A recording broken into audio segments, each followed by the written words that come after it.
Alrighty, folks. Try to get my audio levels set here.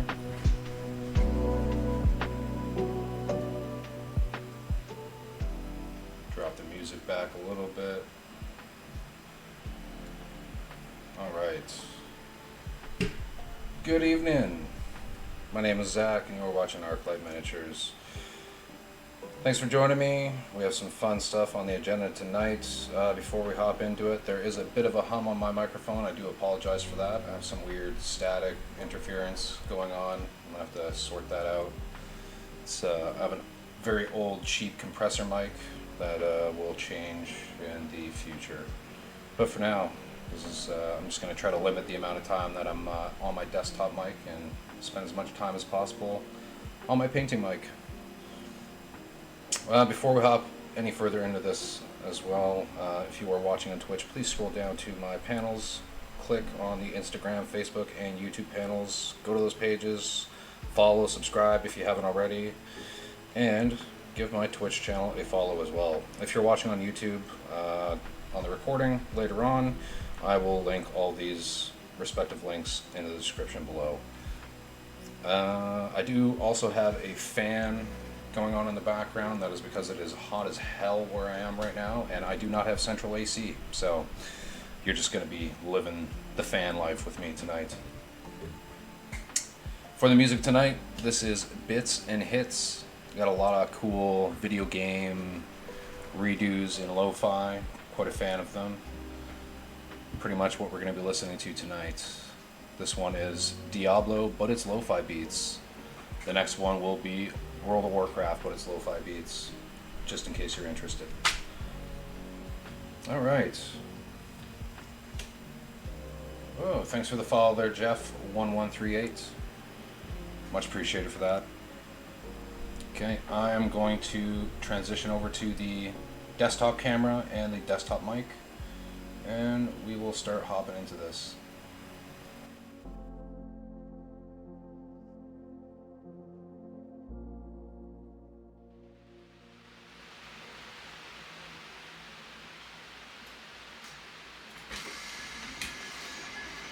Okay.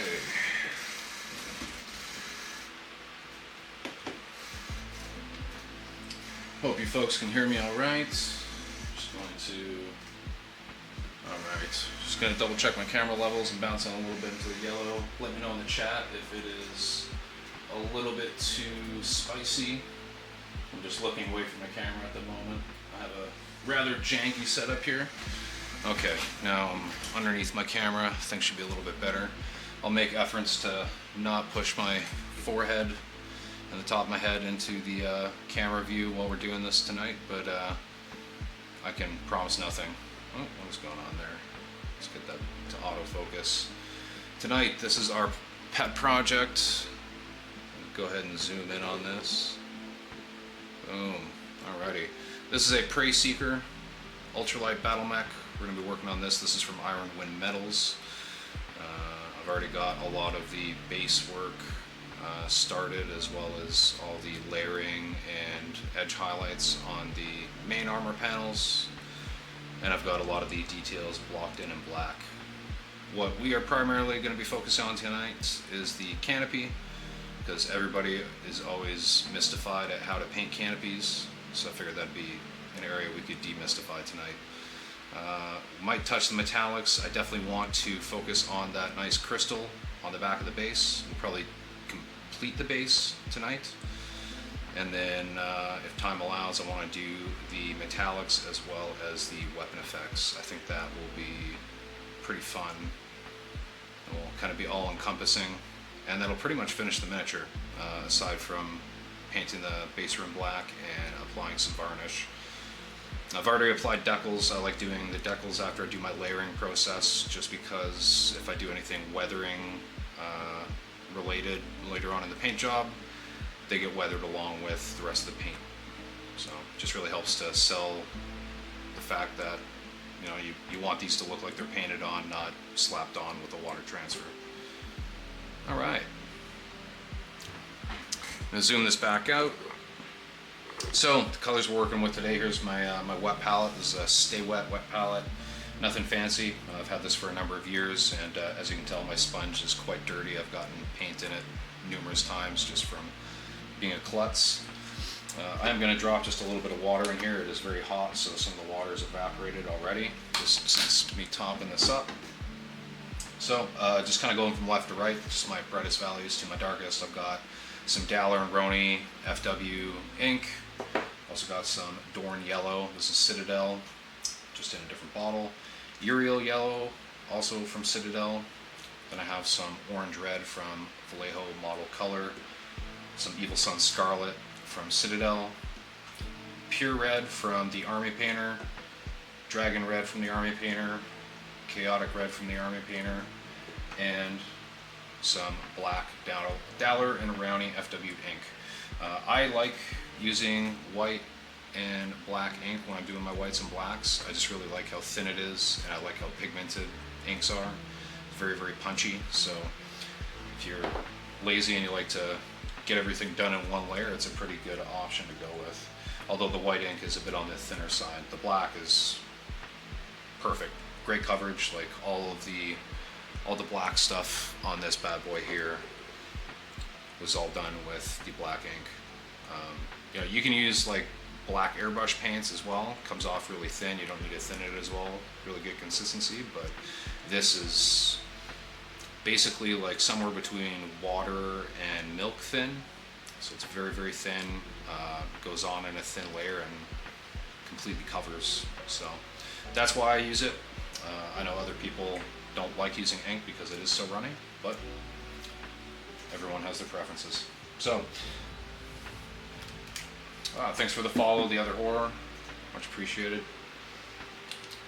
Just going to go ahead and turn this around. Oh, and if you're curious, I am using, this is a Thunderhead Studio painting handle. Let me zoom this out a little bit. It's got a bunch of washers in the base, and then a bunch of half-inch magnets throughout. I can't even remember how many magnets there are on this thing. It's honestly a stupid number. I think it's something like 24. I'm probably wrong on that, but it's pretty good. And then I just have magnets glued into the base. Sometimes I'll just use a washer, but this particular base had the post things in there for where the feet pegs went in on the miniature that I would have ripped off of this, if that makes sense. Yeah. A lot of my bases I tend to use 40mm Litco bases, so oftentimes I just tend to rip these 1-inch hex bases right off of the miniatures and I just throw them in my drawer, and then they end up getting used later on, like in projects like this. I do like the magnet handle. Just makes it really easy for putting things on, taking them off. You got to be careful when you're using metallic miniatures, just because obviously they're far heavier than their plastic counterparts, but you know, as long as you're careful. Oftentimes though, I just tend to take the little puck off the post, just that makes things a little bit easier. Oh, there we go. Might have to play around with my autofocus settings a little bit. We'll see how this goes. Let's zoom this back in just because we are going to do some detail work. Alright, making some good adjustments. Alright. Just going to go ahead and wet my brush. And the first colors that we're going to start with on this canopy is going to be our deepest red tone. It's going to be the Crimson Red.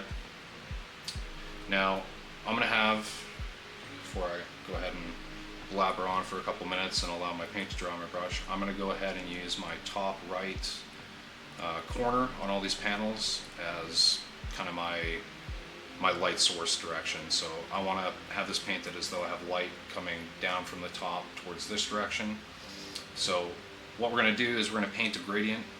Essentially, the top right corner of the panel is going to be the darkest. It's going to end up with a little white reflection dot, maybe a couple glare lines, and then the further down towards this bottom left, it's just going to get brighter and brighter and brighter. And the biggest thing that we're going to focus on here is contrast, so really dark darks and really bright brights, if that makes sense to you. The side panels are a little bit different. It's always kind of interesting trying to paint essentially like a reflection effect on something that's three-dimensional, and in real time you're going to be having a light coming from all kinds of different sources. So sometimes you got to take a little bit of liberty when it comes to reality and realism.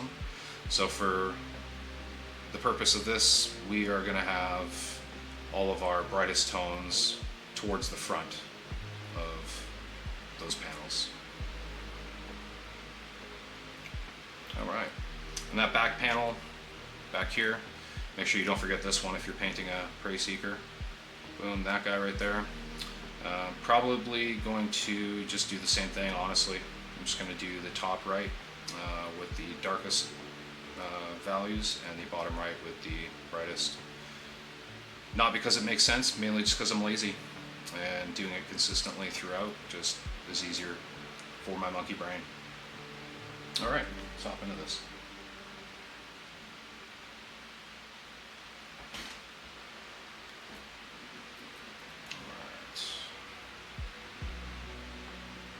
So I'm going to go in here, don't need to be super neat and tidy. I'm just going in with a thin layer. And this crimson red is fairly thin out of the bottle, so just a little bit of moisture in the brush, which I'm going to add just a little bit more moisture. Unfortunately, it is pretty hot and dry right now where I am, so things just tend to dry out a little bit more quickly. Probably see me fussing with my brush and my palette frequently. Just kind of starting in that corner where I want the highest concentration. I'm just kind of pulling out. Now this isn't a glaze, so I'm not necessarily concerned about having more pigments getting pulled away with my brush stroke.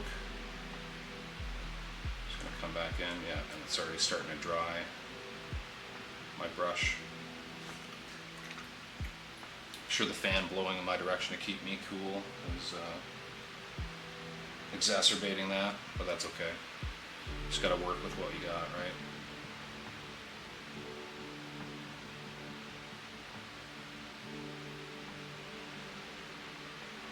Alright. Just kind of filling that in. Nothing special. And I don't necessarily need to have it super neat and tidy along these edges where it's at the bottom and the side, because eventually I will be going in there with my other layers and highlight colors. And oftentimes you'll see when I'm working in small spaces like this, I'm not actually even really doing actual brush strokes. I'm doing a lot of stippling. Stippling is your friend when you're working in small spaces like this, especially if you have like weird angles that you're working within. Trying to do a brush stroke sometimes just isn't feasible. Just figuring out my plan of attack here, probably overthinking things. Just wait for that to get back in focus. There we go.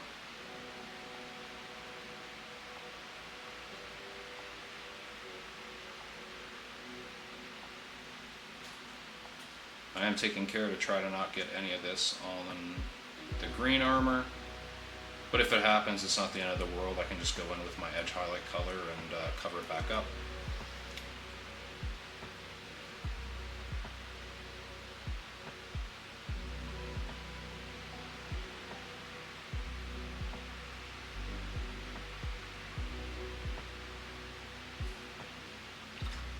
What's going on, Mike? Yeah, I'm pretty happy I finally got this stream set up. I've really been wanting to do it for a while. It's a nice little exercise in creativity, and it's a nice way to kind of obligate myself to something and get the wife to look after my baby so I can get some free time to myself. She's a good sport about it though. She's pretty supportive, so she's downstairs watching some rom-com with our daughter, who's almost 8 weeks old now, so finally starting to get a little bit more sleep every night, which is nice, but definitely having to still focus on just trying to get it where we can, because sometimes we just can't get it at nighttime.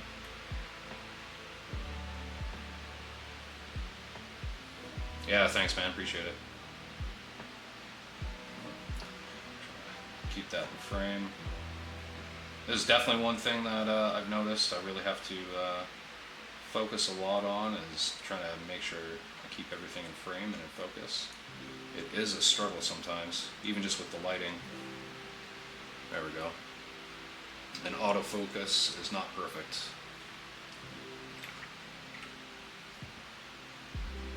Okay. Got the crimson in on most of the panels. I'm just going to hit this this really small front one, and then I'm going to go head over to the back side.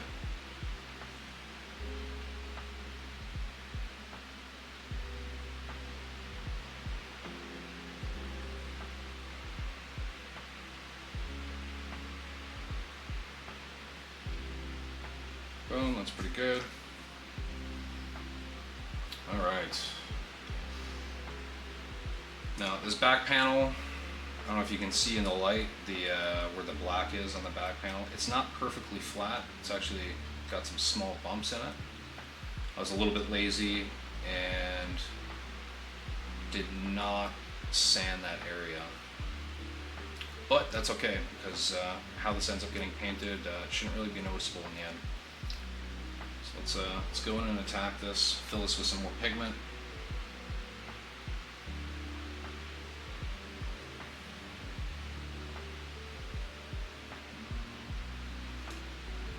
I do have some pretty shaky hands, believe it or not, so it's always, for me, I think the challenge is trying to find a position that I can brace in, but also finding a position that I can brace in that isn't going to give me carpal tunnel from doing it for hours on end, because I definitely do find I get some wrist strain just when I'm painting in peculiar positions. Okay. Got all that crimson filled in. I'm just going to go ahead and grab my bottle of water and take a sip. As should all of you, dehydration is a soldier's worst enemy.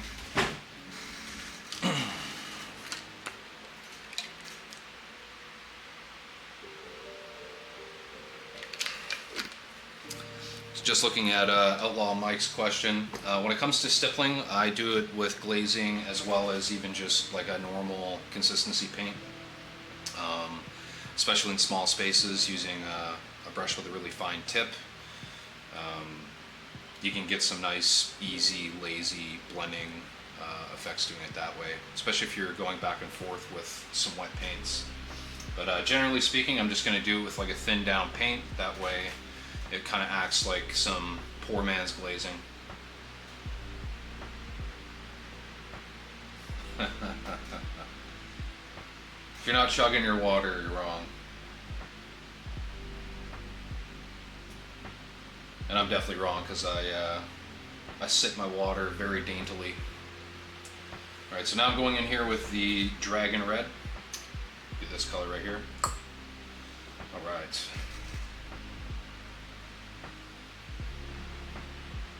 Now I'm just going to fill in the area that I was just within. I'm just kind of stipple stroke in here, especially once I get into those corners there. I'm just kind of poking.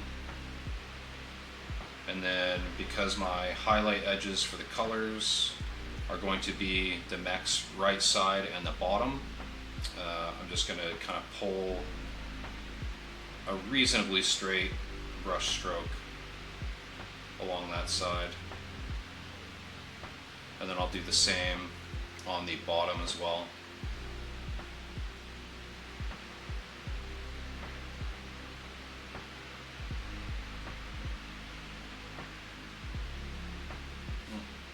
Paint's drying out a little bit on my brush. Yeah, I got a tiny little, there we go. Do be very careful if you end up with a little bit of hard pigment dried on the end of your brush. Be careful if you're going to go ahead and pluck it off the way I did just there, because if you pluck a little too hard, you might end up pulling some of your hairs out and ruining your brush. That's never a good time. I definitely don't say this having done it myself. Feels bad, man.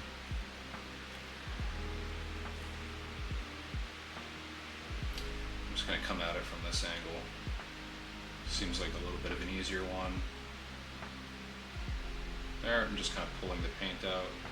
And I'll stipple a little bit more within kind of that transition area between the dragon red and the crimson. And that's a pretty simple gradient. Oh, no.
see how long this lasts.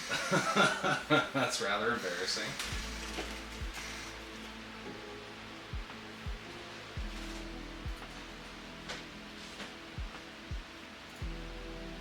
Alright, let's see if we can get back to actually getting some painting done here. It is very, very hot in my house right now, so I guess I'm going to have to get myself an AC unit for this room. I have AC units in my other rooms, but I just have the two, and that's for my bedroom and for my main floor, so my baby and my dog don't die of heat stroke. Alright, well, let's get what we can done here before things decide to turn off on us again.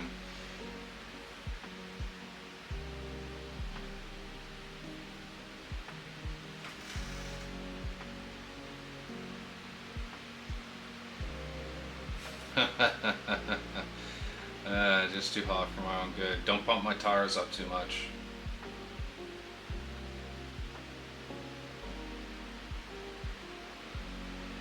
Alright, get my head out of this. Let me zoom this back in here. There we go. Let's get right in there. Get right in there.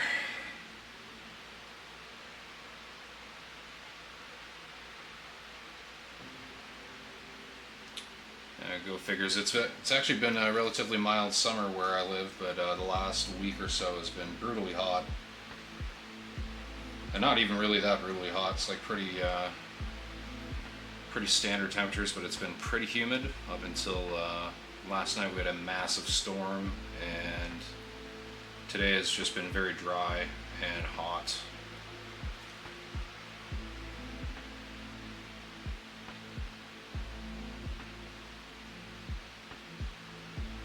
So here I'm just pulling small brush strokes down towards my highlight area.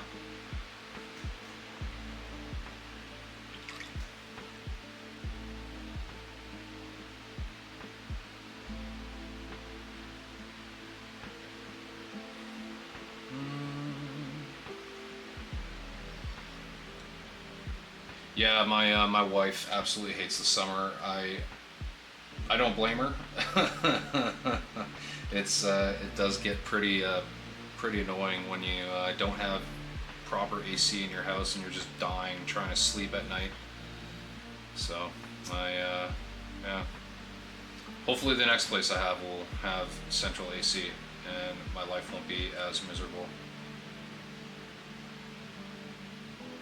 So I'm just going in with that dragon red over top of that crimson, over top of that black. This is a bit of a smaller area and a bit of an odd angle, so I'm just stippling that color in. And this red is pretty thin out of the bottle, this dragon red from Army Painter. This is one of their really old bottles. I've had this, I dabbled in miniature painting kind of on and off throughout my youth, and a little bit when I was a young adult, like in my early 20s, and I bought this with a set in my early 20s, so this would have been, oh boy, like 9 years ago that I bought this bottle. It's been sitting around for quite a while. I reckon that more recent purchases probably have different consistency, but it is a good color. I like it for layering because it is so thin. It makes blending super easy rather. Let me get that to focus. Perfect. Okay, I'm gonna go in on this little guy here.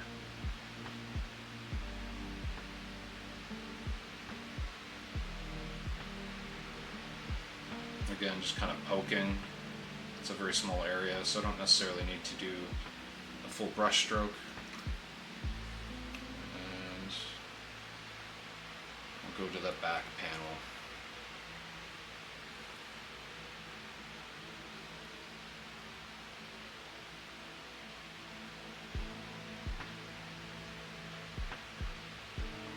Yeah, it's interesting. I got the AC converter or adapter rather for my camera. I have a Sony ZV-E10. It's like a vlogging camera, mirrorless camera. Figured I'd get that because it's a little bit smaller and lighter than a DSLR. and it performs pretty well otherwise. But the AC adapter is supposed to prevent overheating.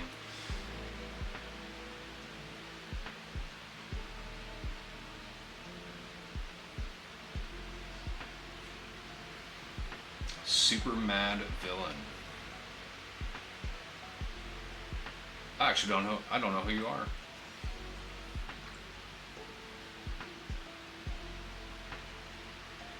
And I'm too tired to know if you're being sarcastic about my wife telling you to do something, or if you actually are one of her friends.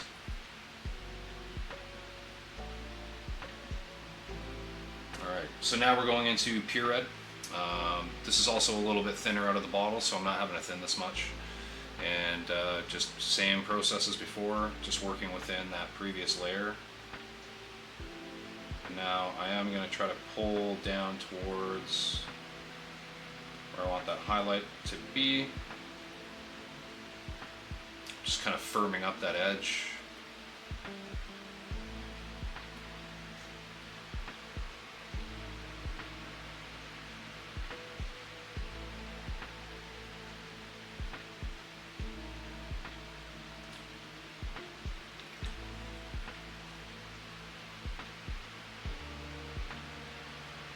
Oops.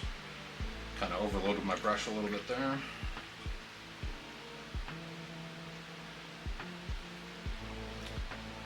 I definitely want to get the camera for my wet palette, that way folks can actually see what I'm doing and it doesn't just look like me holding the miniature in front of the camera like I am right now. Probably be a little bit more interesting. Now I do want some of that highlight edge to come up on that left hand side of these, like this big panel here, just because this is kind of the centerpiece of the canopy. Just tapping in the bottom here. That's pretty good. So let's see if we can, so you can probably see a little bit of that, those hard lines starting to take shape along the bottom, the left side and the right side of that panel.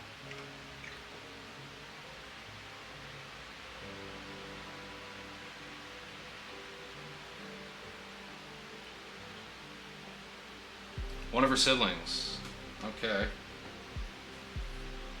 So is this Nathan, Nick, or Cassandra?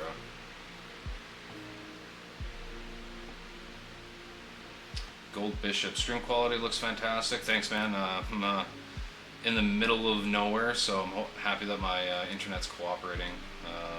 Definitely happy the camera's cooperating.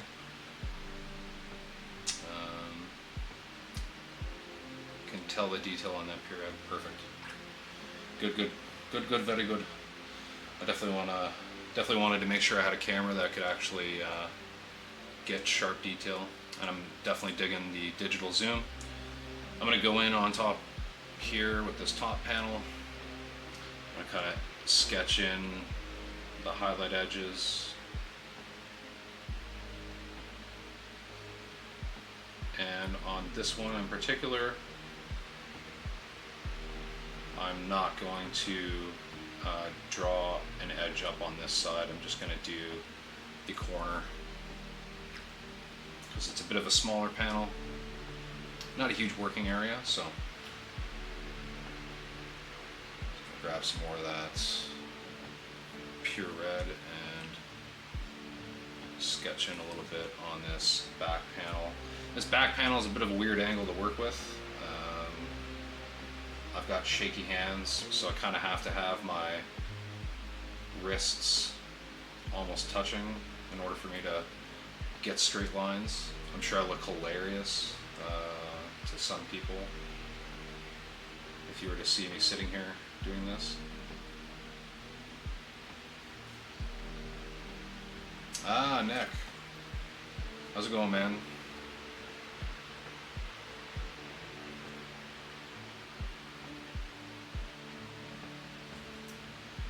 Hey, how's it going, Papa Chicken, Mr. Scott? Better late than never, right? Okay.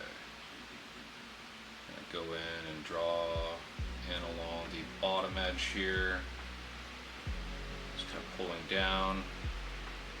And because this is a bit of a thinner consistency, not quite a glazed consistency, I'm trying to make sure that I pull towards where I want the most pigments getting deposited. Or else if I was going to pull the other way, I might get some weird tide marks, which I don't want. And I think the paint's already starting to dry on my brush.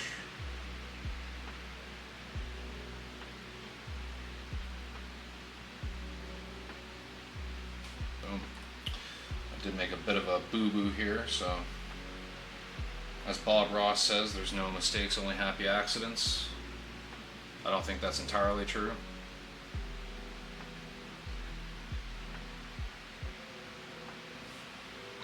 I think there's a number of very funny contexts that wouldn't be funny if you were stuck in them, but you know, be funny from the outside. That probably wouldn't be that enjoyable, and you'd probably consider mistakes. But in painting, no such thing.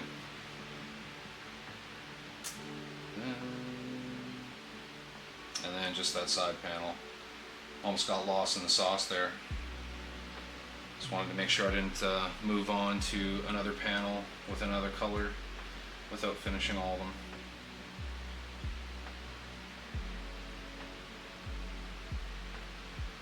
Again, just pulling down into this corner.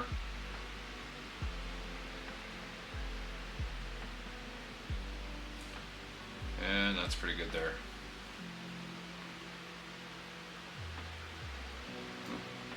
Put that to focus.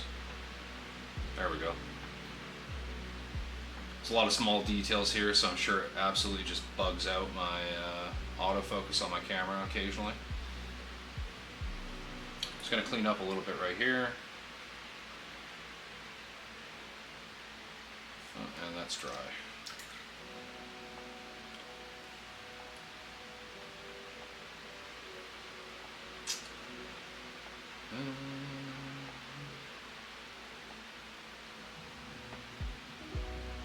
Yeah, Nick, everybody's good over here. Yeah, life's good. Can't complain. Things are simple. Finally getting a routine, especially at nighttime. And Scotty, today this is just some Fed Suns, some Certus Fusiliers, 6th Certus Fusiliers to be exact.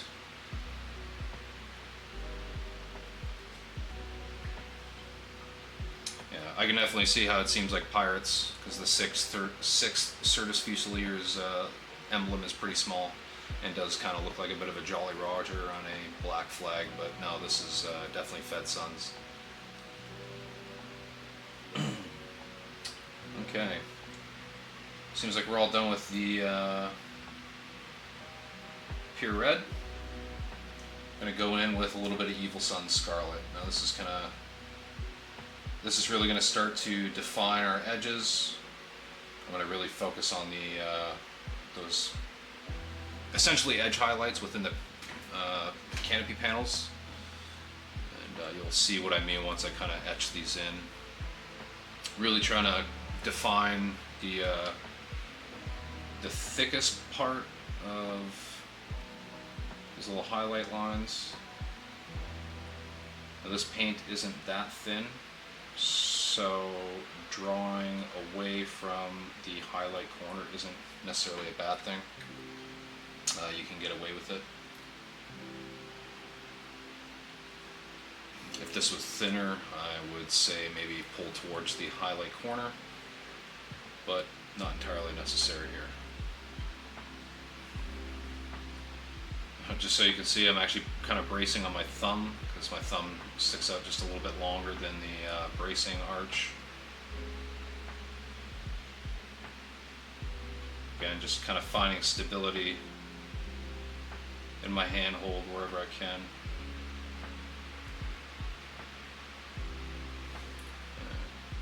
Starting to get a little bit more clean there. I made a small boo-boo on the bottom right-hand corner, but that's fine. I'm going to go back in with some black and clean it up.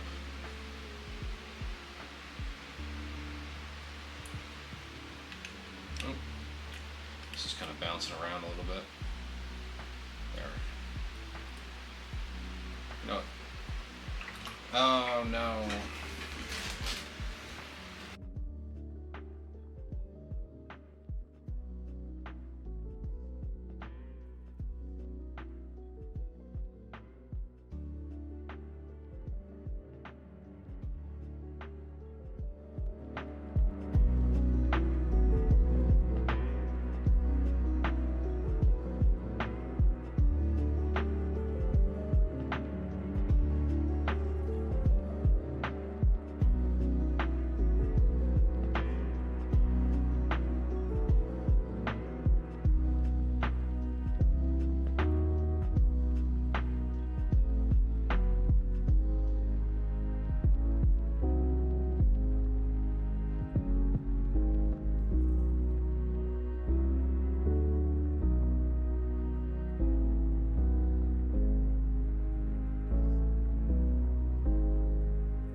Okay, folks. I figure while the camera cools down, I'll take some time and chat, answer some questions.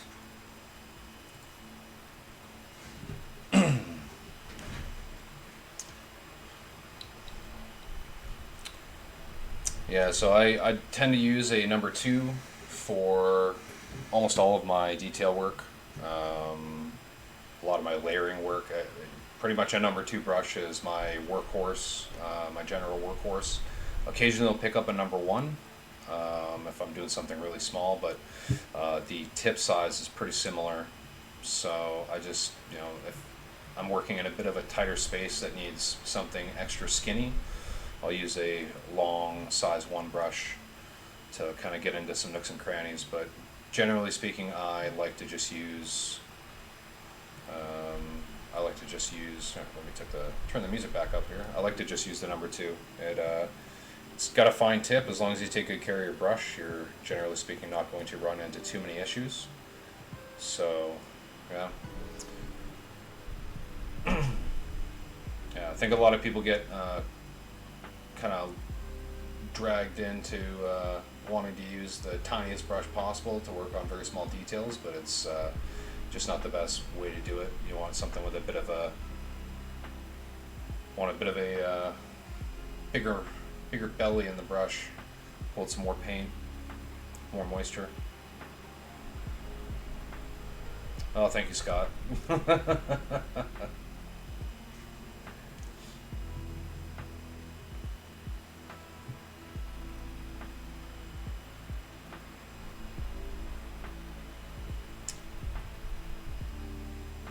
Well, this has been very anticlimactic. I appreciate you folks spending your time with me today. Out of these past 54 minutes, I think I got about 30 minutes of painting done,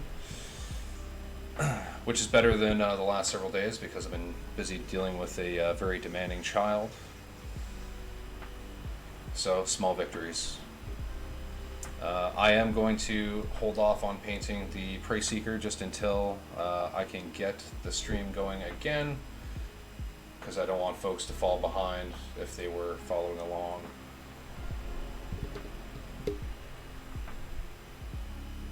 What else do I paint besides Amazing Max vehicles for 6mm and BattleTech scale? I do some Warhammer stuff as well.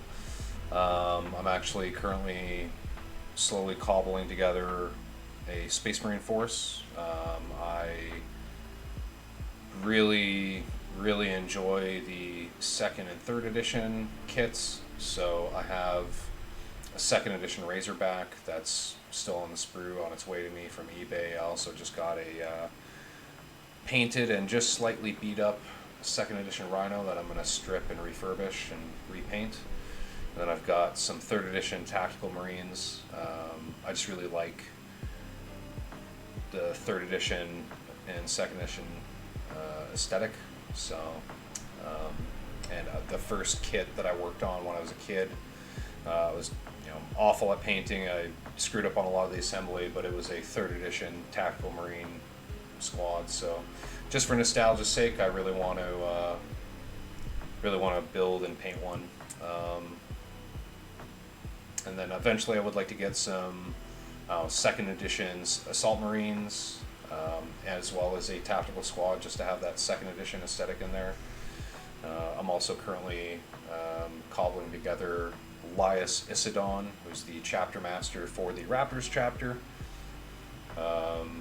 So it's just going to be a big olive drab army. It's going to be a mix of different eras of miniatures, all Space Marines, but all going to be painted in the same style to kind of bring them all together.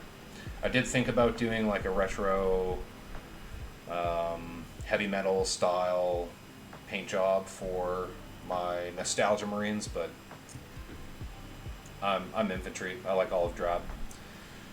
Something's olive drab, I smash like. So that's definitely the direction I'm going in. I've also got some Tyranids that I'm working on as well. I have some Tyranid Termagants.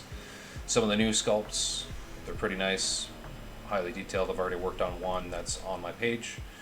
It's actually one of my pin posts. It was a pretty fun miniature to work on. I did it in the 3rd edition Tyranid Codex scheme.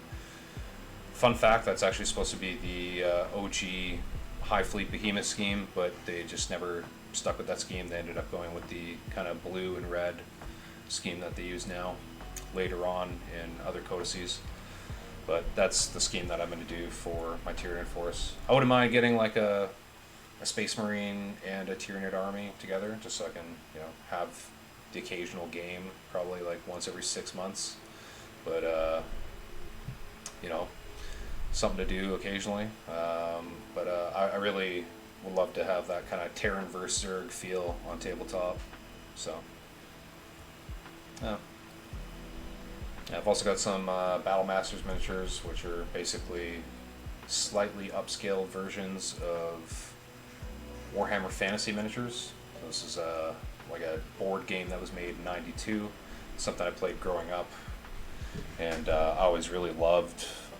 I love that aesthetic of like the early '90s Warhammer miniatures, fantasy and 40K. So because I have the whole board game here, I'm slowly working through all those miniatures as well. I have a bunch of goblins that I'm working on right now, or Gretchen, depending on what nomenclature you prefer.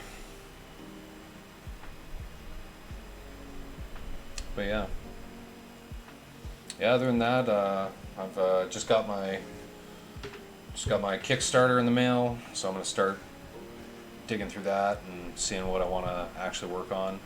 I'm actually pretty stoked on the 100mm Timberwolf. That thing is absolutely beautiful. I actually really like the map scale Overlord dropship.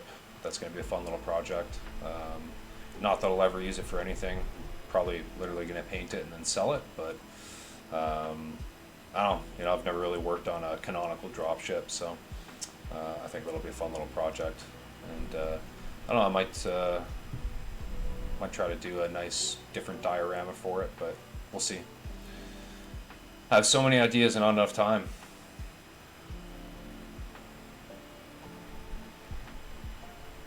I'm gonna stream some of the games. Probably not, just because trying to stream a tabletop game is pretty difficult. Bit of a laborious process, and at least trying to make it look good.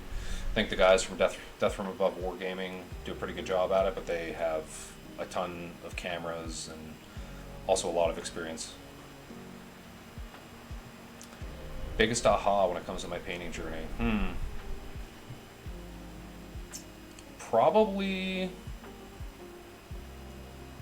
that's a good question. Probably sky, earth, non-metallic metal.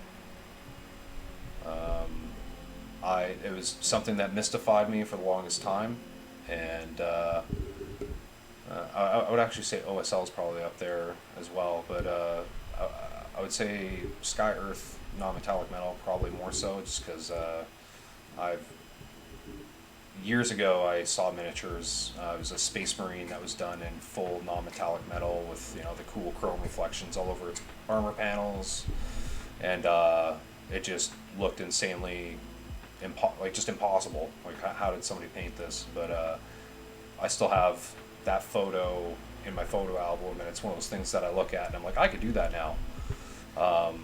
And it was one of those concepts that I just never really understood what was going on until I saw a very simple explanation, tried it once, and it looked super convincing with pretty little effort. So that was definitely one of my biggest aha moments.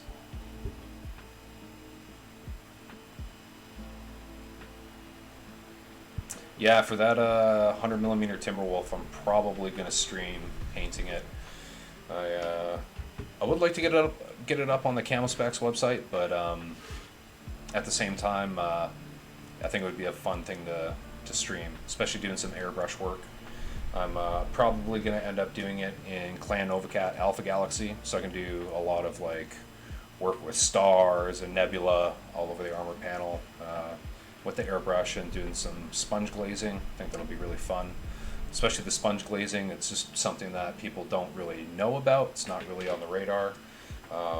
It's actually something that Kevin Witt or Rashido mentioned to me just in comments several years ago when I was kind of slowly coming up in the miniature painting scene.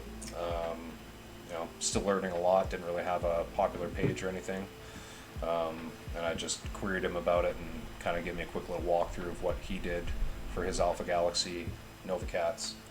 And I was able to replicate it pretty well on some smaller miniatures. And then I don't have it up on my page anymore, but I had a Mad Cat Mark II that was at 15mm scale. And I did quite a bit of sponge glazing and airbrush work on that thing.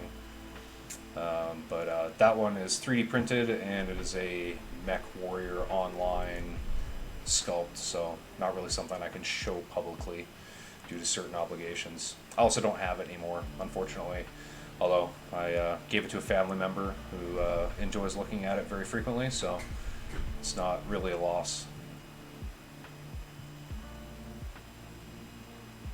Yeah, the 100mm one is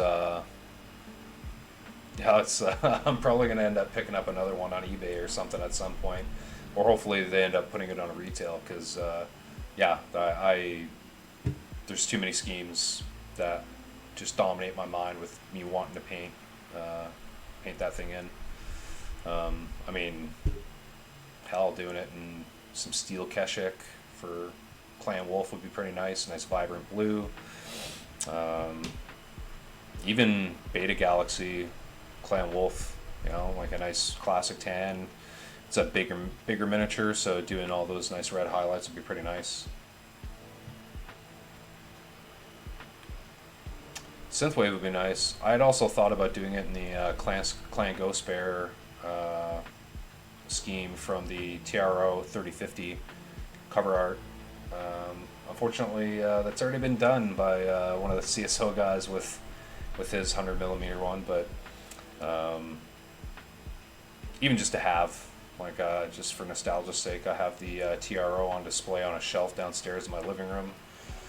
Honestly, just throw it in an acrylic case and put it on the shelf next to it. I think it would be pretty sweet.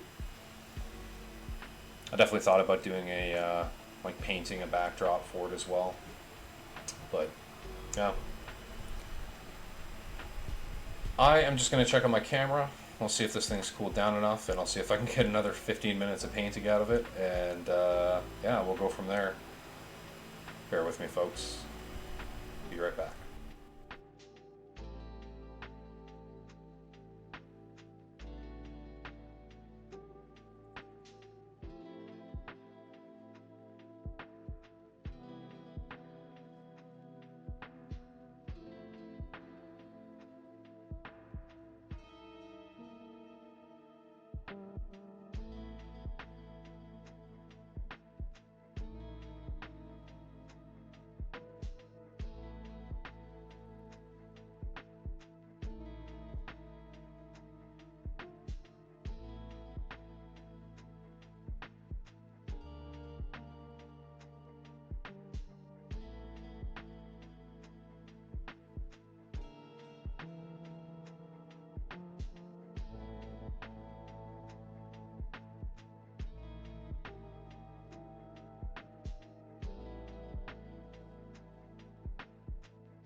Okay, so get the audio levels set here.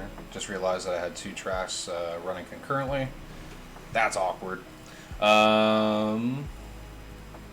Seems the camera is working a little bit. Let's pop back over. See how much painting we can get done. See if I can get to the edge highlight and at least finish this canopy before we call her quits for the evening. Yeah. All right. Let's pop on over.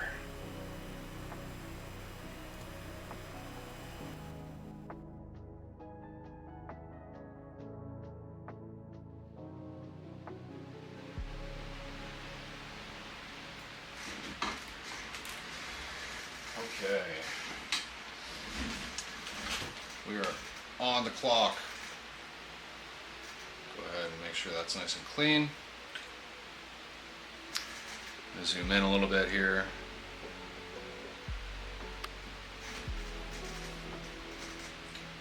Get that Evil Sun Scarlet on my brush.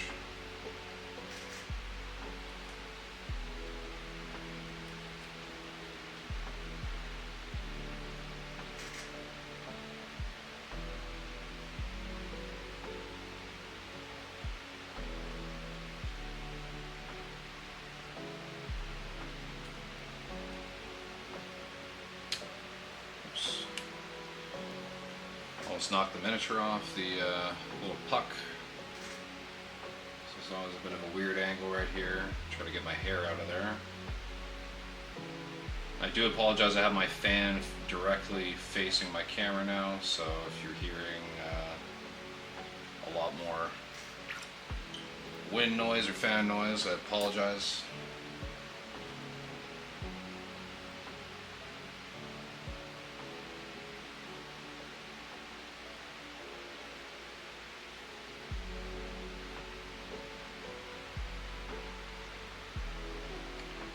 Just trying to do a fine line in the bottom there. I am going to have to go back in and clean this back panel up.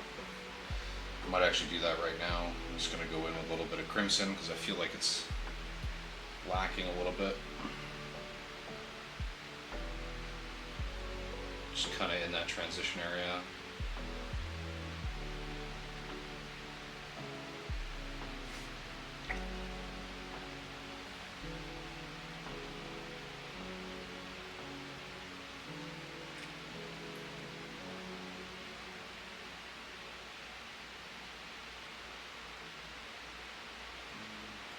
I'll take a small mix of pure red and dragon red. I'm just going to stipple kind of in this transition area here.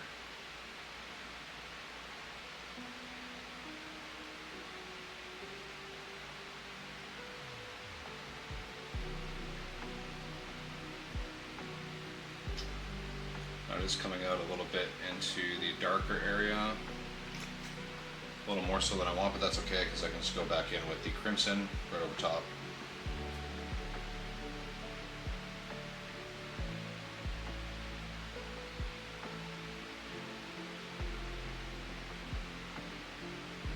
And in all honesty, on this back panel, it's not going to be super visible anyways. So I'm not that concerned about it being super neat and tidy. Because believe it or not, I am pretty lazy.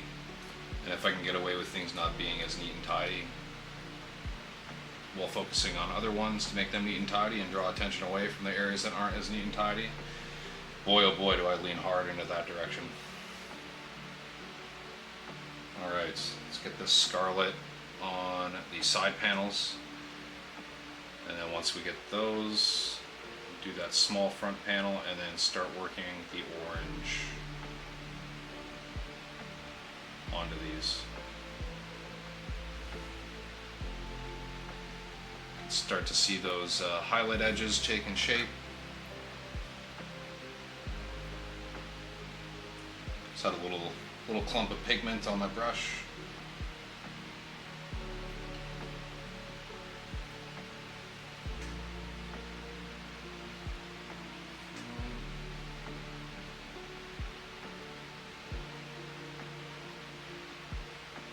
Holy hell.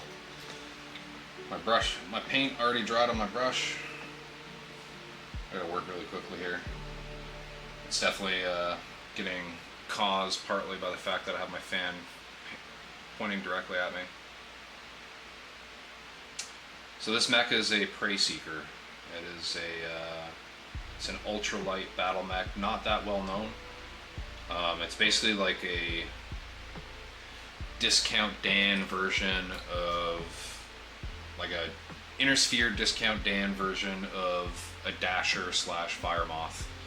It's got the over-the-top arms there. This particular variant usually has some re-engineered medium lasers in its side torsos, but I filled that in with some green stuff, flattened them out, and then I added some laser pods to the arms. I believe it's small pulses on the arms. I could be incorrect. I can't remember off the top of my head, I'll be perfectly honest. So I don't want to give fake information. But this is the PY-SR20 variant. But it's got 4 times lasers, 2 each on the arms. Okay. So, I'm going to do a little bit of this Evil Sun Scarlet on this small panel. Get this back in frame. Oop, and I made a boo-boo, that's okay. Just go back in with the black and fix it, and then I'm going to go over to doing the orange. My orange paint is already, like, I have like a dry bit sitting on top of my paint and my wet palette. That's awesome. Okay, just gonna. Alright, so that's nice and thin. That's exactly what I want. So this orange is always going to be pretty thin, just like yellow. So just kind of filling in that previous scarlet area. That one's a little bit bold, but that's okay. I'm just going to do a nice sharp, smaller line of the yellow inside it afterwards.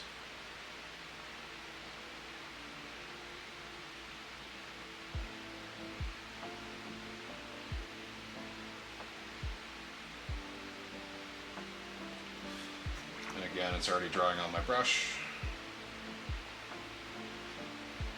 But if the fan keeps my camera from turning off, I will deal with the paint drying on my brush. Okay. So the color value is punched up a little bit more with that orange. Just trying to get a little bit more water loaded on my brush, so hopefully the orange doesn't dry too quickly when I'm working on this panel.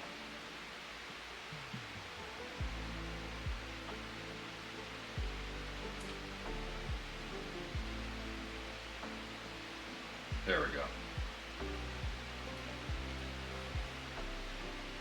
Go to that back panel.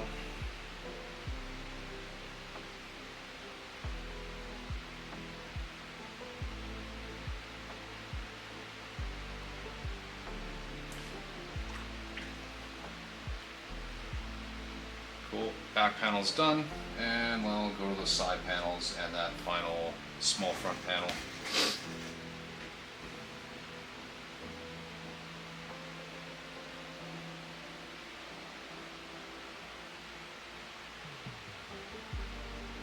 Just like that.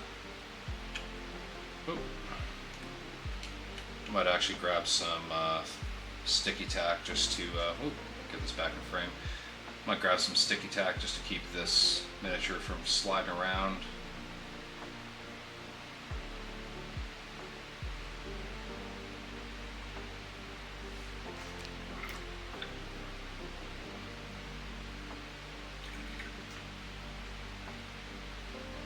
Alright, nice and clean. Just gotta do that small panel. And then we can move on to the yellow.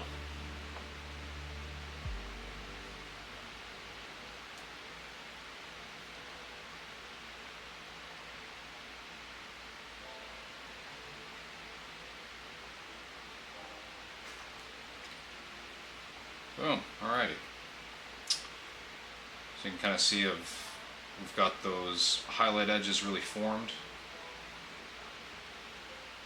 And this is very quick and dirty. I'm moving pretty quickly with these. It could be neater, but you know, this isn't going up on the gallery website. This is just getting added into my tabletop collection. So, you know, good enough is good enough. All right. So next we're going into Uriel yellow. Okay. This is going to be a nice fine edge highlight line.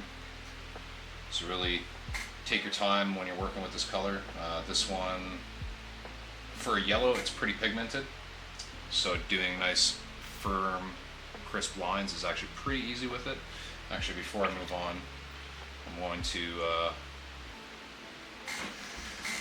I'm just going to go to the Be Right Back screen so I can turn my camera off for a second, give it a second. I'm just going to add some sticky tack to this to keep from shifting around. Be right back.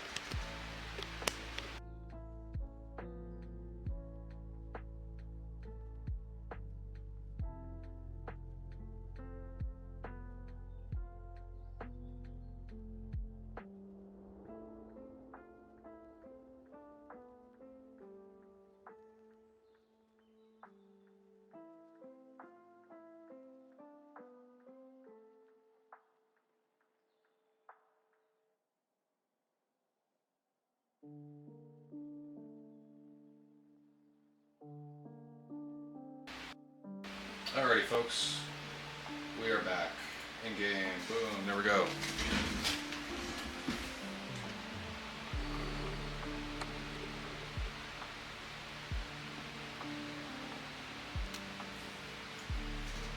Okay, so now we're moving on to, I've got the sticky tack there holding it in place. I just wasn't liking how much it was sliding around. Normally this thing holds miniatures in place pretty well, but I have some pretty small magnets on the underside of this. Normally having a washer works a lot better. Okay, so for this I'm going to start in that corner and kind of pull up and away. Wow, it's already drying on it. Give it a good lick. That's what she said. Giggity.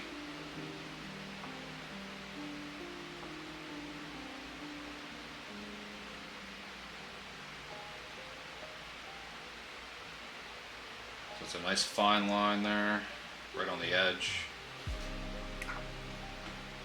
Really fighting the moisture, the lack thereof rather, in the paint right now. You can see those nice sharp lines. That's exactly what we want. Just a nice quick touch.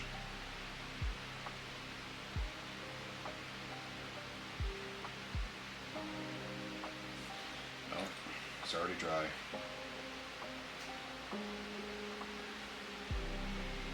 little dab of moisture in my brush there.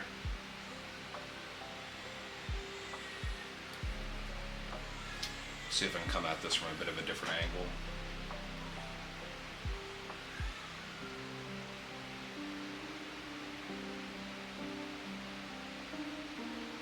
Holy hell, it's already dry. Well, you folks are getting to see my own frustrations that I encounter occasionally working in undesirable environmental conditions. Sometimes you just gotta spend 5 minutes trying to paint a single line.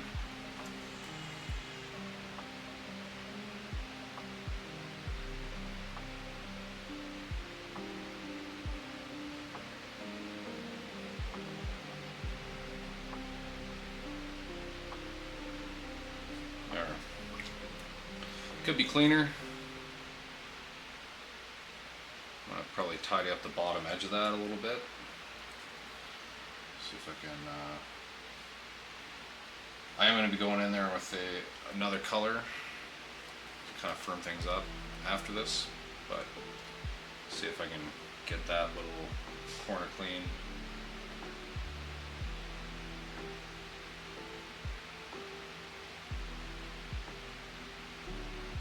There, that's a little bit better. will go in on the bottom edge with some black here, just to crisp things up, especially in that bottom left corner.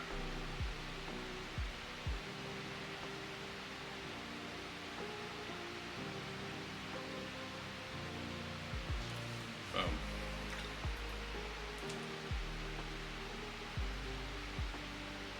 Get it to focus. There we go. There we go. A nice highlight edge. Boom. Now we're going to try to replicate this on the other panels. I'm sure we'll spend just as long trying to get lines on these other ones.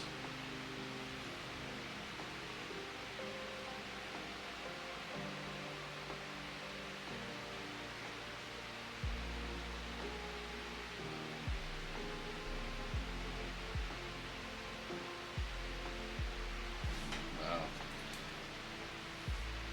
I'm going to add a little bit more water into this yellow paint on my wet palette. So this is brutal. Just gonna see how that's coming off my. That's better. Oh, oh. When in doubt, add water, and when in further doubt, taketh away the water. It's usually paint consistency is what causes most issues. Sometimes it's weird things like fans blowing directly on your brush, and other times it's your own ignorance. Yeah, good enough. We're not fussing with that too much. I'm going to clean up that little edge there with some black.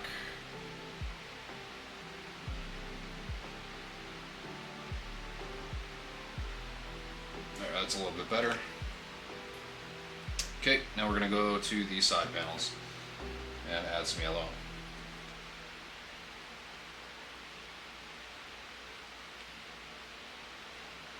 Zaku, welcome to the chat. Hopefully my camera doesn't overheat 30 seconds into you enjoying this paint stream, because I know that's already happened twice so far. Not with you, but with all the others. And I am once again adding more water to my yellow paint because it is drying like the Sahara in front of me.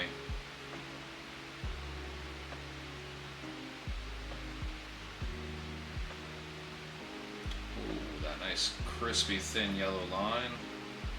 That's what I want. Oh baby, there we go. Okay, that's perfect. Just a little touch.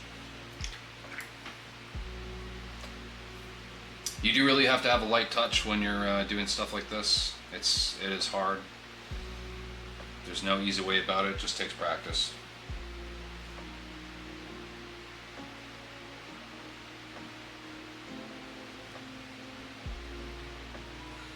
And I will be the first to tell you that I screw it up frequently.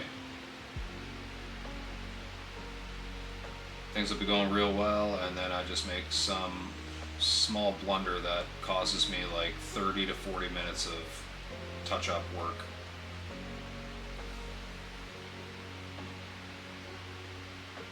Yeah, we're calling that good enough.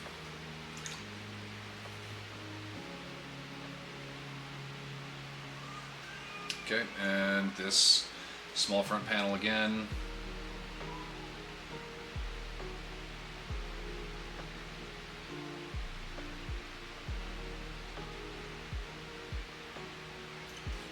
Boom, that's pretty damn good.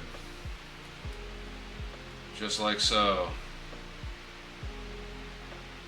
Get that to focus. There, that's better. Autofocus is struggling a little bit with this. Boom, alrighty.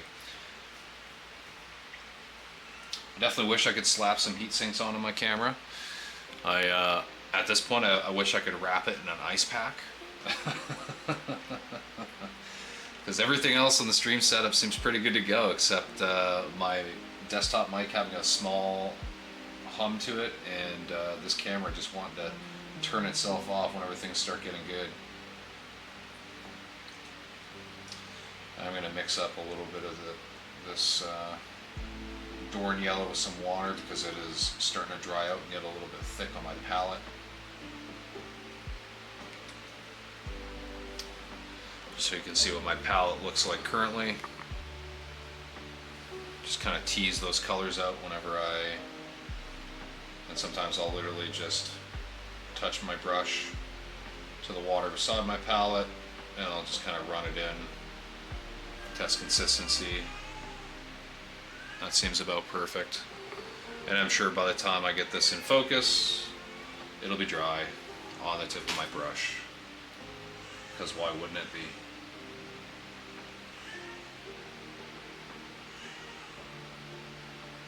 Yep, exactly. There we go. Yeah, there's even a little pigment piece on there. I don't know if you can see that in the camera. It keeps struggling. Yeah, there we go. Look at that. Look at that thing. Get off there.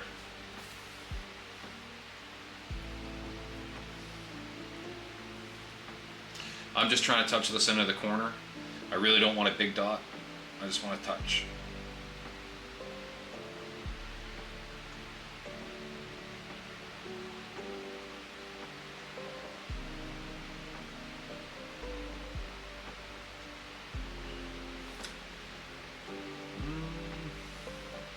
I just have the tiniest touch in there. I want just a little bit more. Just a wee bit.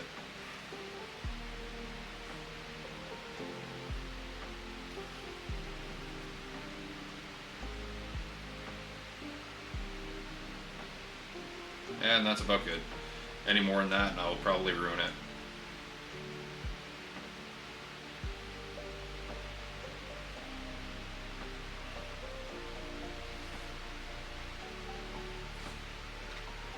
Started drying again on my brush. Gotta pluck another little pigment clump off.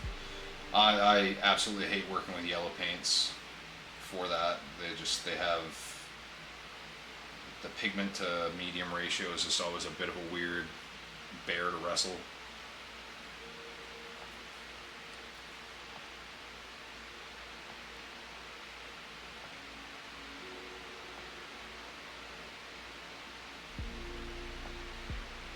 Just a little wee highlight dot in the corner. I'm probably going to clean that up just a little bit with some of the Uriel yellow from the previous layer because that's a little bit thick, a little bit bold.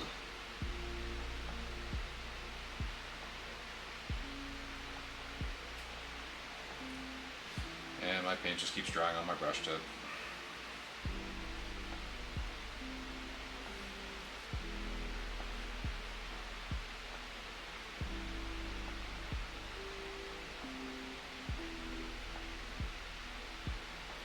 Alright, that's actually a little bit better. Tone it down just slightly. We'll go back to the Dorn yellow, that really bright, icy yellow. I just have to get a couple more corners.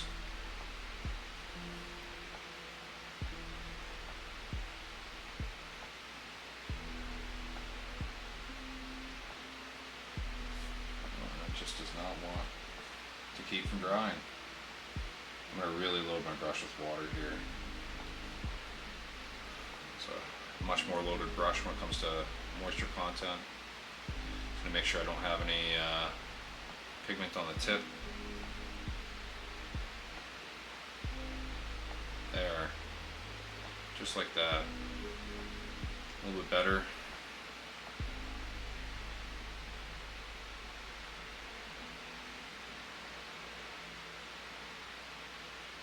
And just the tiniest touch.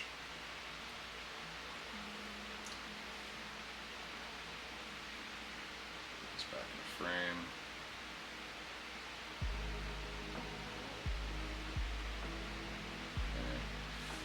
That's pretty good. I just need to touch it up with a little bit of black along the bottom edge.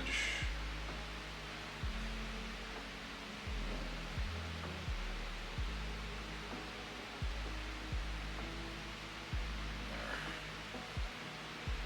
And that's basically, that's just about done. I'm going to add a couple little reflection dots.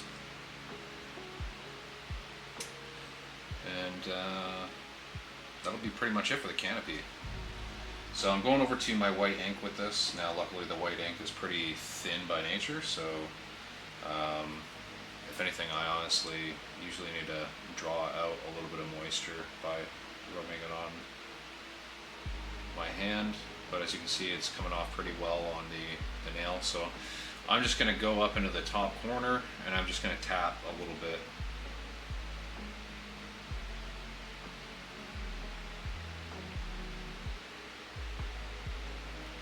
I'm going to kind of tap along that top edge.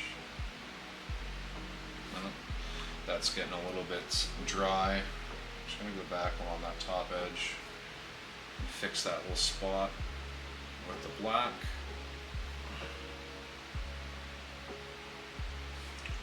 So I've got that one tiny little dot, that's good, but I want to kind of go along that top edge.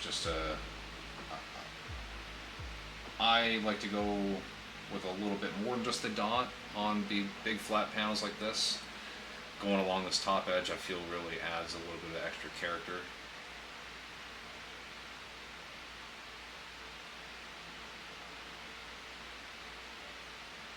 Just adding a small amount.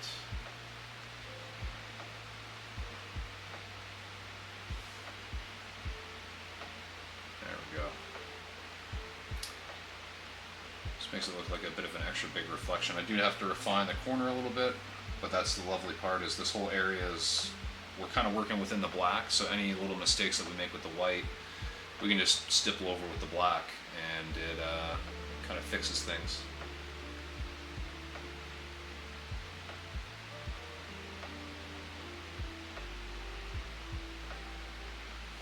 There. So now it really looks like that top edge and top corner is getting glare from some sun. I do have a little bit on the inside of the frame. I got a touch there with some black. There we go. Kind of had to put that at an angle that couldn't really get it in the frame with me being able to see. Boom. I'm going to go back in with the white just to reinforce the dot in the corner.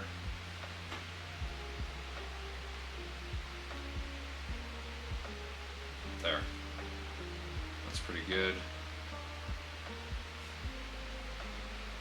Now I am going to grab just a little bit of the Dorn yellow and some white, and I want to do some very thin lines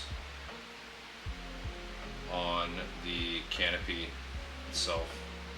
Some little drag lines. Oh, I'm already drying my paint out.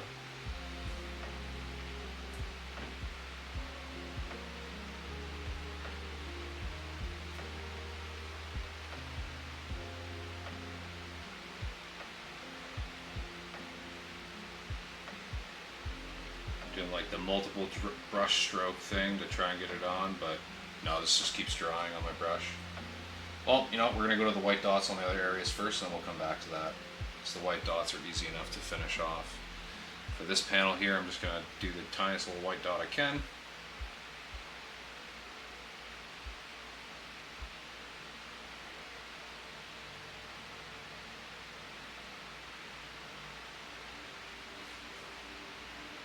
Tiny little glare line. Not really liking how that looks. My paint just loves to dry on my brush. Go ahead and put that there. Again, when you're working with these little white dots, if you kind of mess it up, not the biggest deal, as long as you're working within where the black is.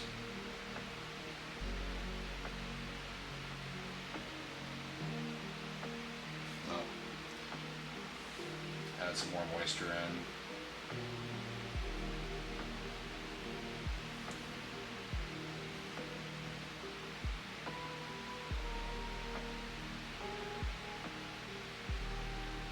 There we go, that's better.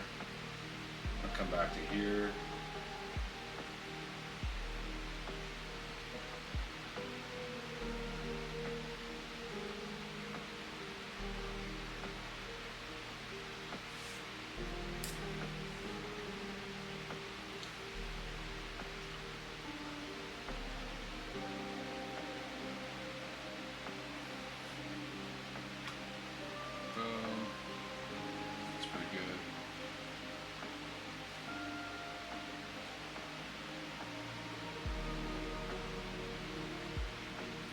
Just want to clean up the right hand edge of this dot.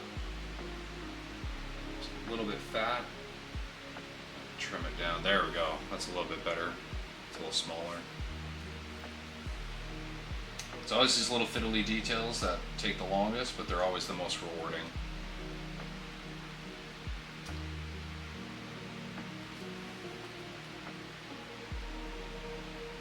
Promise I'm not ignoring you folks in the chat. I'm just trying to work through this as fast as I can before my camera overheats again. Once I finish this last little bit on the canopy, I'm going to hop back over to chat for a bit.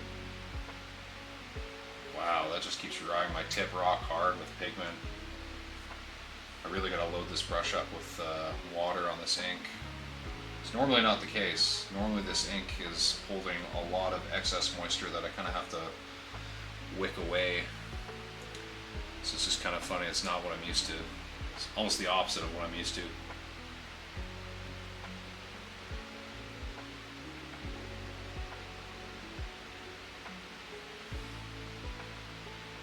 There we go. Now on these side panels, I'm not really going to add any reflection dots. I just don't really feel that they're entirely necessary. I am going to go ahead and clean this up. I've been fussing with this one dot quite a bit.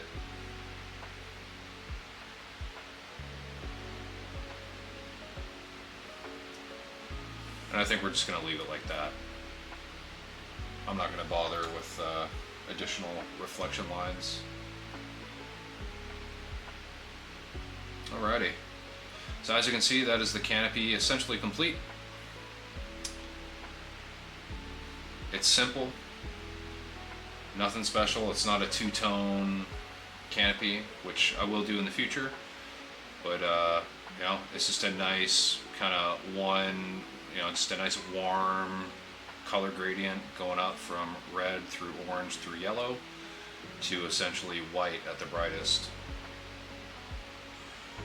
There's a little bit of shine on this just because some of the paints, some of the reds have a bit of a glossier finish, but once I hit all this with the ultra matte at the very end, it'll be nice and flat and will look pretty good under bright light.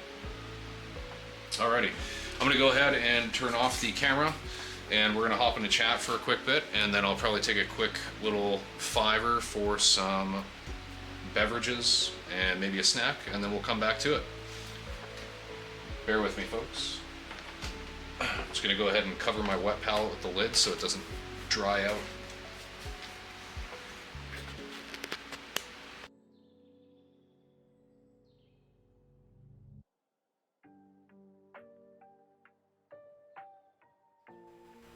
Alrighty.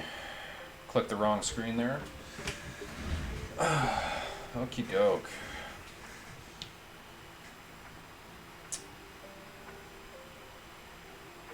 Sigma Galaxy camo pattern, yeah.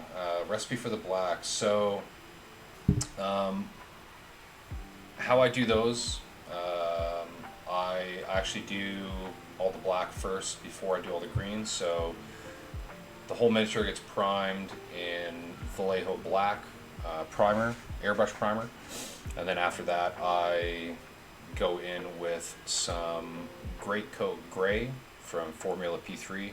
I thin it down quite a bit in my airbrush, and I kind of do some volumetric lighting. So I find those highlight areas, kind of build the color in very thin layers, and I try to do it in very small spots. That way, as I build it, there's a steeper contrast, and that's what kind of gives it a bit more of an interesting look, and a bit more of a realistic shading and highlighting. After that, I go in with a very thinned amount of what is the color again here? Let me double check the color for you. I don't remember it off the top of my head. Oh, so actually before the Great Coat Gray, I go in with Vallejo Black Gray, and then over top of that, the next highlight color is Great Coat Gray, and then after Great Coat Gray, it is a little bit of Vallejo Model Color, or Vallejo Game Color rather, heavy blue gray, heavily thinned. You're barely going to notice it going on with the airbrush, and that's really what you want. it's very, very subtle because the heavy blue gray is a mid-tone gray. So if you go too heavy-handed with it, you are going to end up giving yourself a charcoal color as opposed to black. So just really keep that in mind.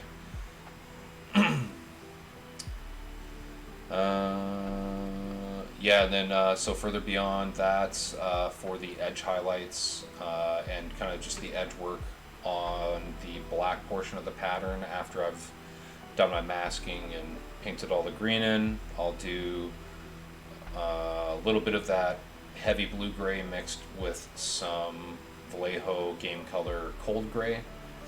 Those will be kind of the main lines bordering the black of the pattern on those Sigma Galaxy mechs, and then other than that, I'll go in just with some pure cold gray for the brightest highlights. And then if you're curious about the green recipe, I do have my entire green recipe pinned on my Facebook. I'll actually go ahead and drop that link into the chat. Just give me 1 second, because I do have it all written down with all the colors. I have a little workflow photo thing. Here, let me grab this. Share, copy link, perfect. And let's drop this into the chat. There you go, green recipe. That's how I do all of my olive drab. On the vehicle that you see within that post, I go a lot more heavy-handed with the highlight colors. But if you look at some things like my Mackie that I posted relatively recently, as well as some of the other olive drab mechs that I do, I tend to go pretty heavy on the brown undercoat and pretty light on the mid-tone, and very, very small but very bright highlight areas with my brighter olive greens and almost khaki tones. So I use a lot of ochre and camo and on those.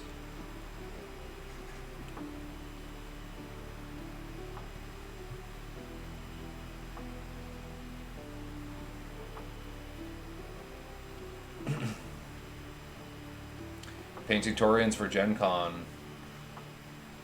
You doing the Battletech Championship circuit or the Alpha Strike 350 tournament with those? Let me know, because I will be there for the Battletech Championship circuit. Be playing there with my Sigma Galaxy Nova Cats, actually. Going full clanner for that one as well. I'm going with 8x mechs, doing a command star, so I can get some special pilot abilities. I'm going to use, what's it called, Tactical Genius for my command star units. It's going to be three of them get to use that. Not going to say what mechs, because some of them are pretty spicy. And then on top of, and one of them hasn't been revealed yet. Haven't posted it to my social media because it's waiting to go up on the Camo Spec site. But it is a very spicy clan mech. And then I'm also gonna use a special pilot ability for Lucky. Or actually no, Float Like a Butterfly, that's the other one. But yeah, I'm gonna be going pretty hard in the paint on high point value mechs, because they're all high skill. Going with a skill 1 as well as 2 skill 2s, and then everything else is going to be skill 3, because clans. They would only send their best.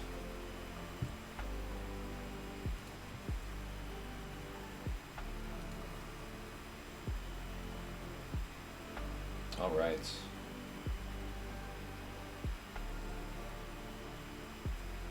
Doing AS350. Nice. Yeah, I had no idea that they, so I bought my tickets for Gen Con back, probably like early March. I don't actually know when they went on sale. I reckon it was probably like January or something like that. If memory serves me correct, late January. Maybe you can correct me if I'm wrong. But I had no idea that the AS350 had sold out so quickly. I I went to go register for it a couple months ago, and then ended up reaching out to one of the Kroll brothers, and he was just like, "Yeah, we sold out of that pretty much immediately." So I didn't get into it, unfortunately, but I am on a cancellation list just in case somebody decides not to show up, though I highly doubt that. Thanks for coming by there, Scott. Have a good night.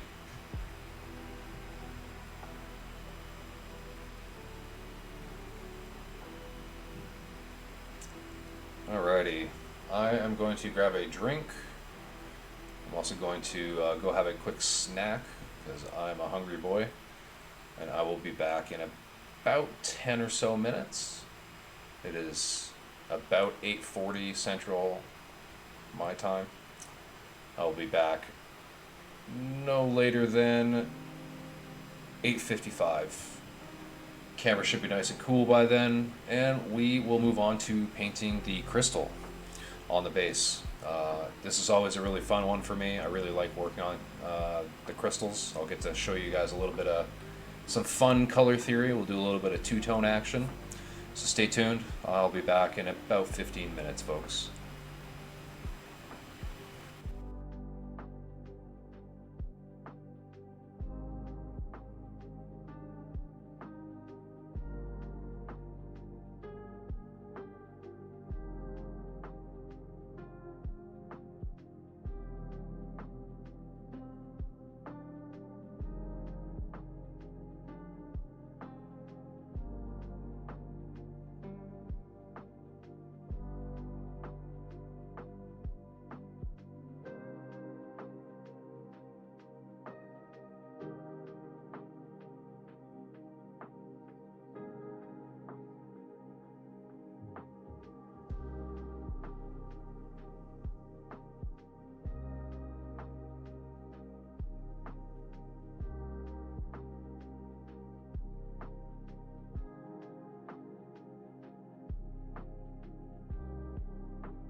Alrighty, folks. I'm gonna pop back on here just a couple minutes early. Got my water topped up, crushed a kiwi in my off time. Stepped outside, got some fresh air. It is now cooler outside than it is in my house, which I'm quite upset about. I've got my fan facing directly towards me and my painting area. We're going to move on to the crystal on the base for this next segment. I'm going to try to paint in like a 30-minute burst, and we'll take a quick break for like 5-10 minutes to chat, let the camera cool off, hop right back into the painting, and try to do it that way. That way, hopefully, we avoid the sudden disconnect of my camera because it overheats and turns off. Alrighty. If you hear a screaming baby in the background, that is my daughter. She's being very demanding for my wife right now. And my wife is an absolute gem and is consoling her. Alright, get the camera going.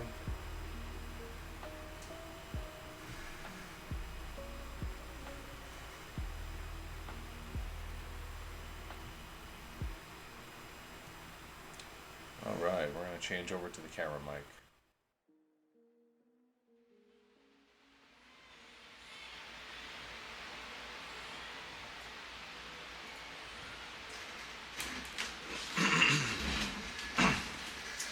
Okay, so we've gotten through the canopy.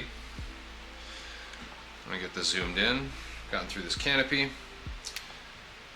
Pretty simple, looking sharp. Now let's move on to this crystal on the backside. So, why do I have purple here? So, purple is a great color that contrasts well with blue, especially bright blue. So, magenta and cyan are really good contrasting colors. So kind of working on this spectrum. This adds a lot of visual interest if this is the base coat. So we're gonna add this on first. This is royal purple from Vallejo Model Color. I'm gonna go ahead and wet my brush. I've already got this paint on my palette. I mixed it up in the break. That way folks didn't have to sit there and watch it. So I'm basically gonna slop it up on this thing and just kind of get it all over this crystal. Got like a pretty hefty layer here.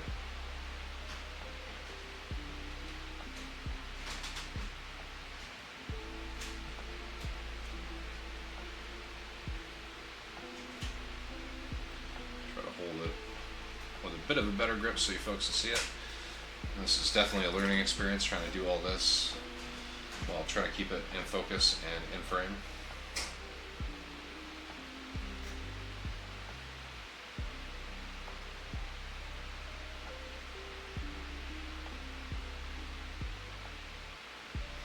Definitely enjoying the bits and hits music right now. This is the World of Warcraft one. Well, one of several of their World of Warcraft lo-fi mixes. Not a big World of Warcraft person myself, but I have played it in the past, and I do like some of the music they have.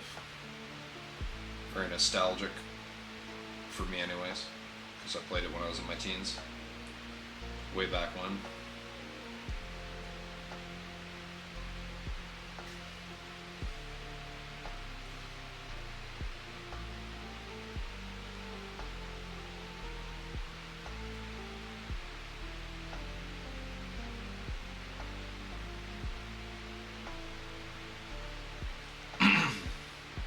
Now this layer doesn't need to be super strong. We're just trying to get this with reasonably good coverage.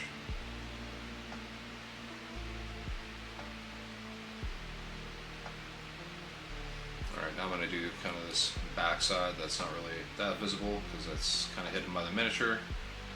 A little bit awkward to paint, but that's okay because I'm an awkward guy.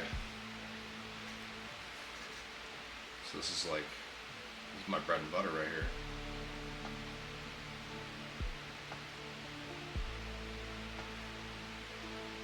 There we go.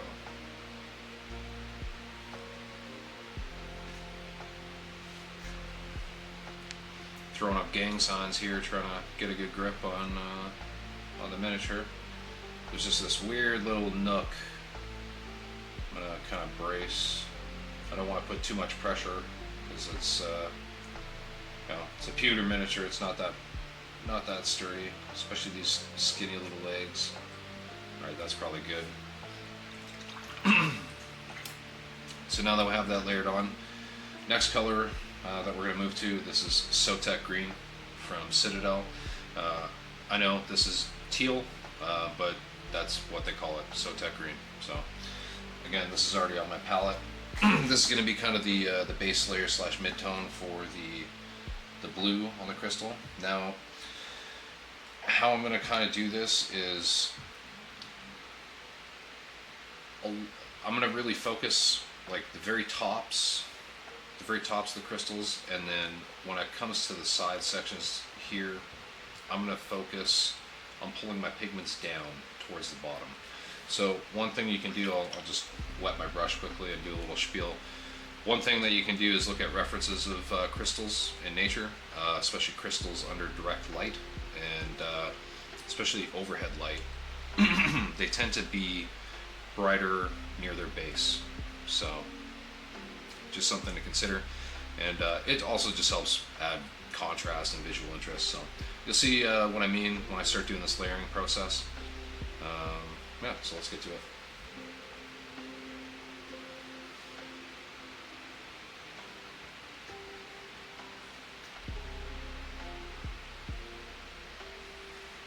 Oh, wrong color. There we go.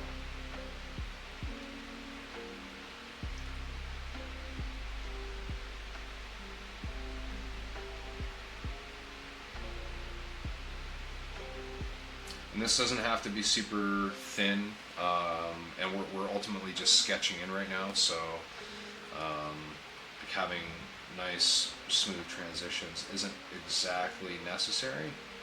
I'm also going to kind of do these gentle edge highlights as I'm moving through here as well, because I am going to have to eventually hit those anyways, so.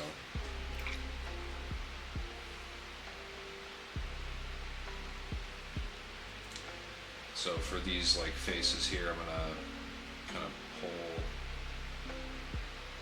down, leaving a bit of the purple showing through. So like all these tops will be bright blue, and then the areas directly adjacent to them are going to be that deep purple. So what we're doing is building contrast here using the color wheel to our advantage, so we have contrasting color showing through in the shading to create that nice extra visual interest.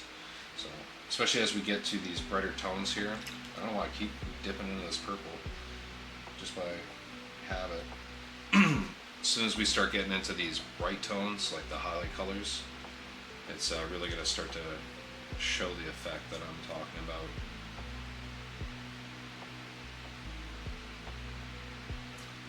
And don't be afraid to let a little bit more of this purple show through in the offset here, or on the outset rather, because it's always a lot easier just to add some more teal into the mid-tone area than it is to try to paint some purple back into the shading area. So one thing I like to do is I just kind of try to focus on one side, and then I'll move to the next side afterwards. Get this more in frame.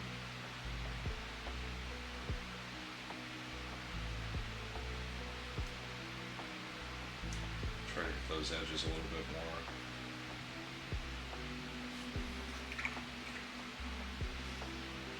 I'm just going back to my water a little bit more frequently here because the paint is drying relatively quickly on my brush, because I have my fan facing directly towards me.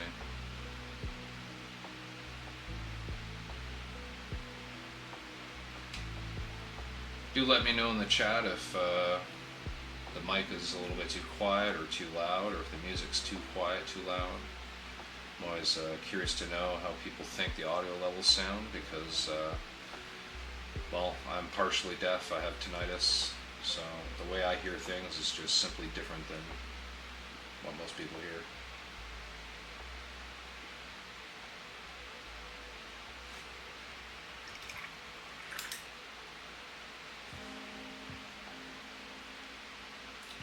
Just got a little piece of pigment dried on the end of my brush here. I'm just gonna slowly pull it off.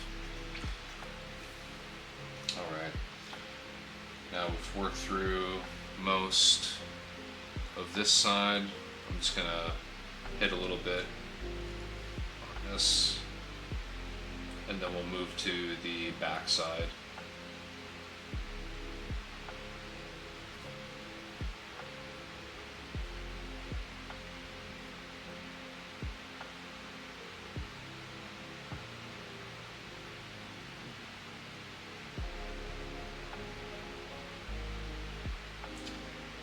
Unfortunately, just simply due to the angle that I have to look at this thing and the angle of where the miniature's placed, you folks just don't really get to see me applying the paint on that back side. I'm doing more so edge highlight focused strokes that are a little bit sloppy, so they kind of go over top of the crystal itself as well. Kind of layering in a very lazy but easy way. I'm going to adjust my light. See if I can get a little bit more light. Just in the, there we go, that's a little bit better for me.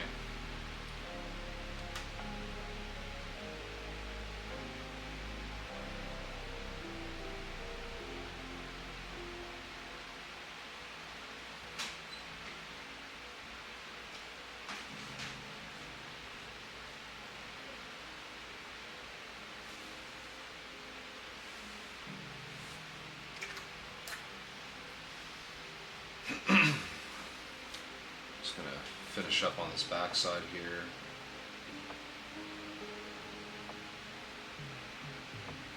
There's like a little crack in that crystal on the back side here, so on the inside of the crack, see if I can get that in focus. On the inside of that crack, kind of on the bottom of the crack, on the edge facing up, I apply a little bit of the teal to kind of layer it in there, leaving the upper inside dark, if that makes sense.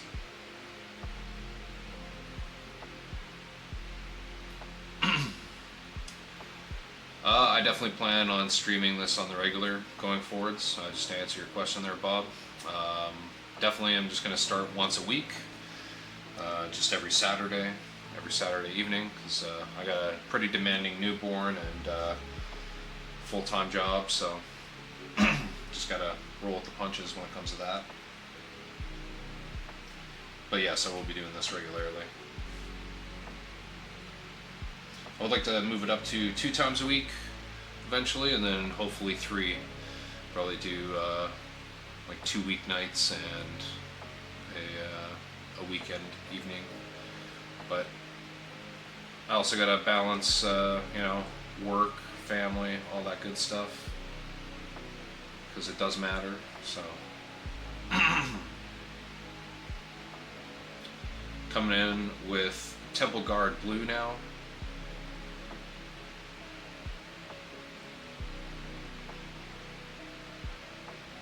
Really focusing on the edges, like all those hard edges.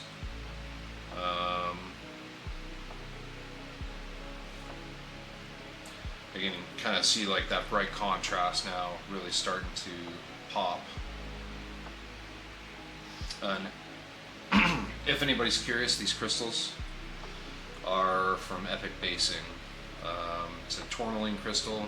You can get it in, comes in numerous sizes and shapes and all that good stuff. I'm actually just going to quickly pause here and take a drink of water, because I just realized I've cleared my throat like 35 times in the last 2 minutes.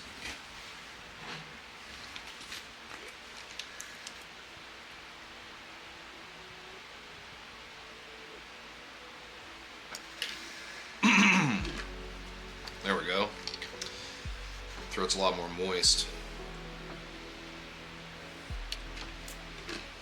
Yeah, I said it that way. I said it with the word moist.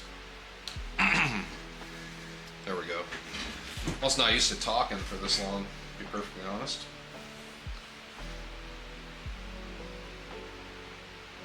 It is also a little bit hot and dry in my office.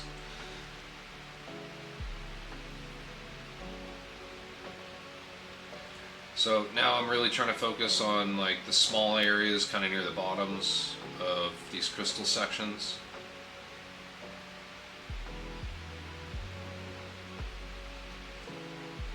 Kind of the areas furthest away from adjacent bright sections, like on the top here.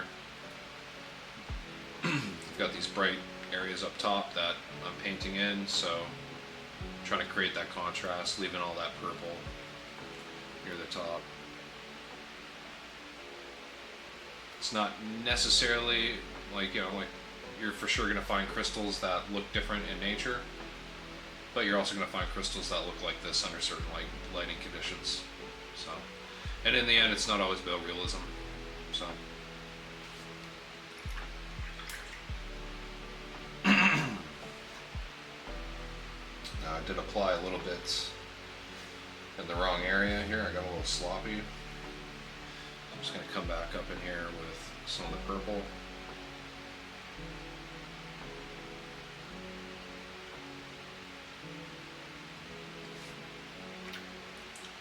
And then I'll go back over that little purple edge with a little bit of thinned Sotek green,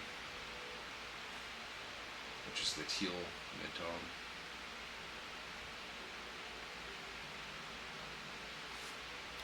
Good enough. There we go. Go back to that Temple Guard blue, nice thin amount.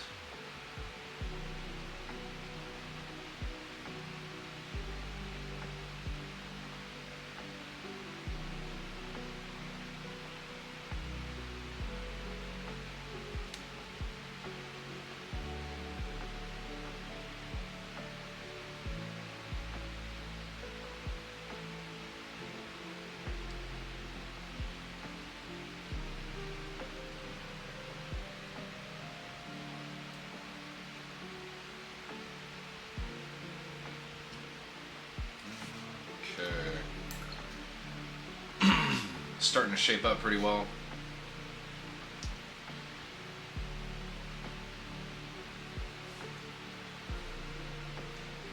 Still have a lot more work to do here, but I'm going to really focus on these top edges, I think.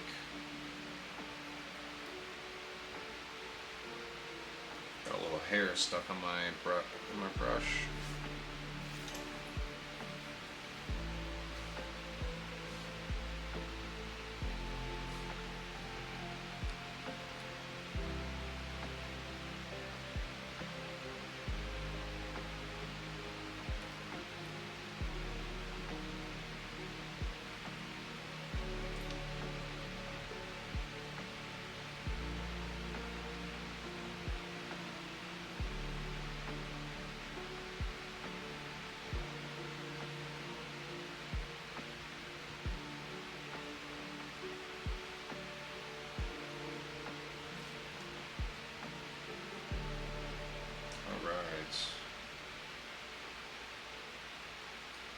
On this back side, I'm not really too worried because it's not super visible and it's really hard to reach.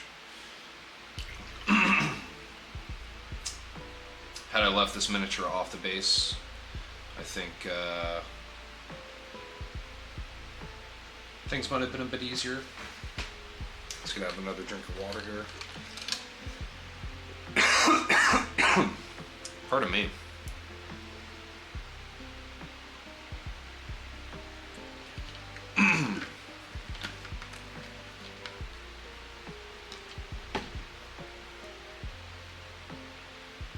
Oh, thanks, Bob. Yeah, I've got like half my collective office here just for myself. The other, well, I guess it's really the other third. I have 2/3. The other third is my wife's. It's a small shared space, but I definitely enjoy my evenings in here. It's nice having your own space though.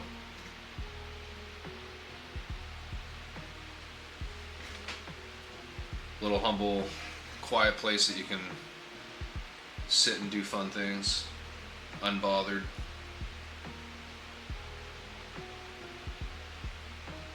And that's pretty much like the dream of every hobbyist. We all want our little special place that we do our thing. You know, I certainly, definitely spend time nesting in a you know, funny way in my own office space. I've got pieces of art all over the place. Little knickknacks and things that I've collected all over the years. It's always fun making a space for yourself. I really wish I could get into this backside a little bit more easily. Definitely did myself a disservice by placing it there on the base, but it is what it is. That's fine. I'm going to go in with the next color here. I'm going to add just a small amount of white to some arcane blue from Formula P3.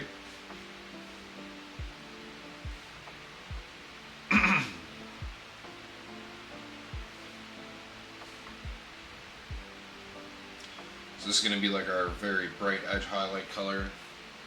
Not our final edge highlight color, but it's going to be our very bright one.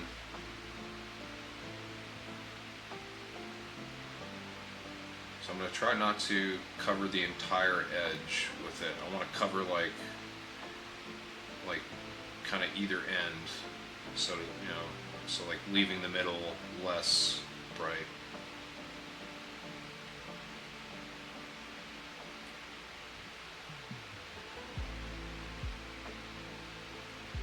Kind of pull up for those high ones and then down for the low ones.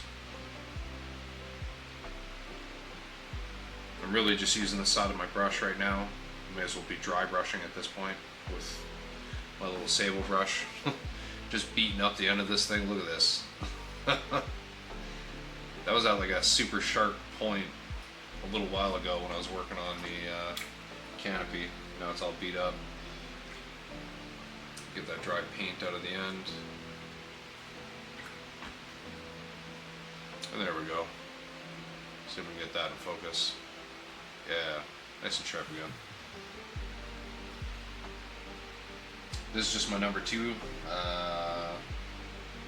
It's a Ammo by MIG premium Marta Kolinsky brush. Big fan of number 2 Marta Kolinskys. Pretty much use it for all my detail work.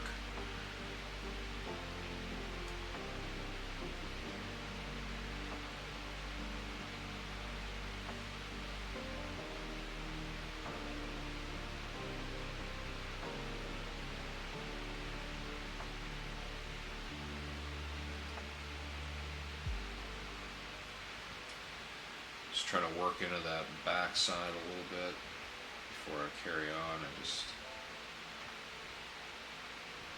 really want to try to brighten this as much as I can because it's in such a poorly lit area on the base.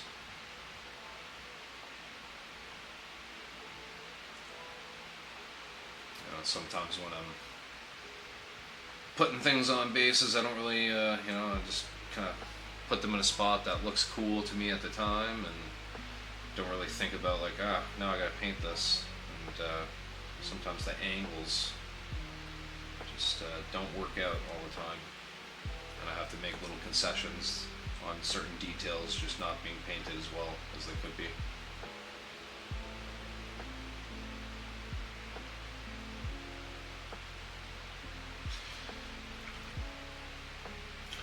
Starting to get these crystals nice and bright. I'm just gonna take my brush through a little bit of brush soap here. I'm just seeing some dry blue pigments in my side of my brush. There's even a little bit of the red coming out in that. from the previous steps. It's probably a good thing that I'm washing it right now. There we go. Nice and clean, nice and sharp. Boom. Sometimes it just has to be done. People ask why my desk is always so clean and neat and tidy, and it's because of things like that. When I pull things out, I use them, and then I put them back as soon as I'm done. It's a crazy concept for some folks, but I just can't live in chaos. Can't do it. Plus, why would I want to have a chaotic area here with, just things out of place, looking at it like, now I gotta clean this up. As clean as you go.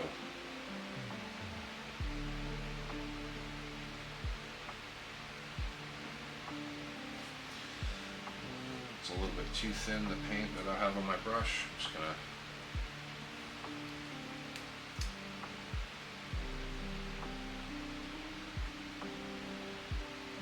just kind of tapping all over the top here, near the edges and corners. Kind of like this part of the process because it's a little bit organic. You're just kind of doing what feels right at this point because you have most of the stuff sketched in, so this kind of brightest final highlights are just, what makes sense, generally speaking, will kind of stick out to you.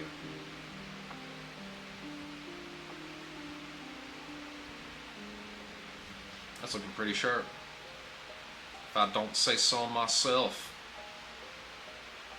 Nice little crystal. Happy little crystal.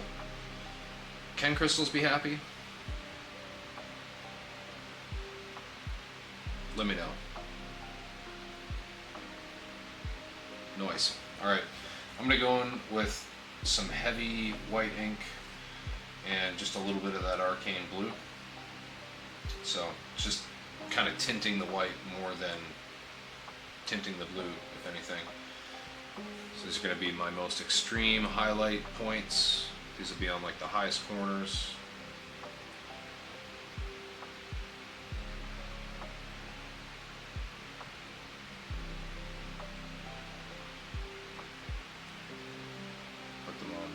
The top here as well.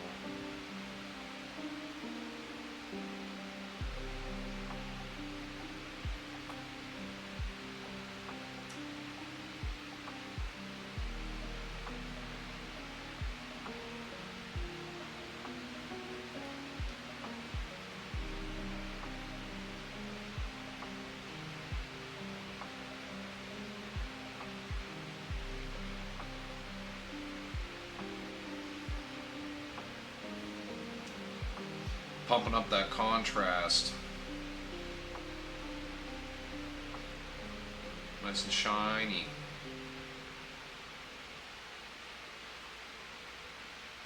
Alrighty. I'll wet my brush. This is just wanting to dry really quick. Go back in with that same tone. And I'm going to put some of these highlight dots on the back side here because this is very poorly lit, so at least with this being a near white, it should catch a lot of light and make things a little bit brighter. I have a water droplet on my ferrule that just went onto my base. Definitely be careful about the dreaded water droplet on your ferrule after you rinse your brush and go back to some paint. I definitely know there's been more than a few times where I'll be painting and that drop will roll down onto the brush and then you just flood your miniature with whatever paint you have on your brush. Always a miserable experience trying to clean that up. Shaking the camera around a little bit. Just give me 1 second, folks. Okay.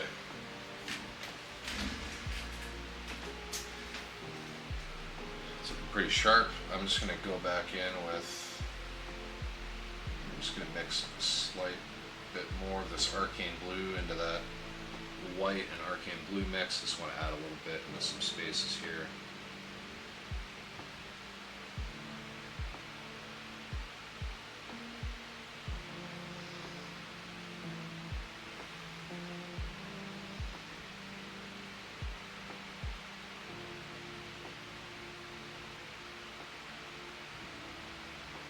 Just kind of tracing those edges, trying to give it a little bit more definition. Just really trying to leave that purple in the crevices. So this is, takes a little bit more care, and I'm doing like a relatively thin coat, but not like glaze consistency. It's like somewhere in between like a normal thin paint and a glaze consistency when I'm applying this.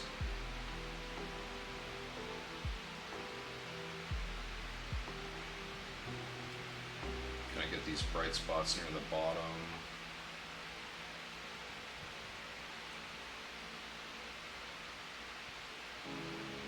That's looking pretty good. I like it. I'm gonna head down here.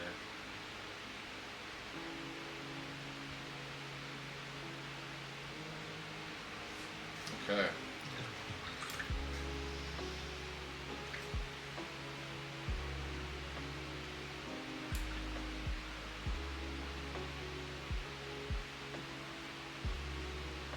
So that's essentially done on the crystal. Whoop, get that to focus again.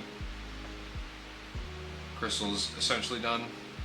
Could do more refinement, especially on this backside, but honestly it's looking pretty decent. So we're going to leave it as is.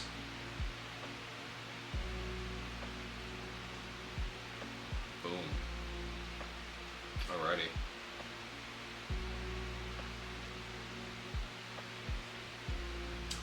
I'm going to go ahead and just turn the camera off for a few minutes, make sure that it doesn't overheat again, hop into chat, have a few sips of water, and then we'll hop back into some more painting. Probably do some metallics, and then move on to some weapons effects.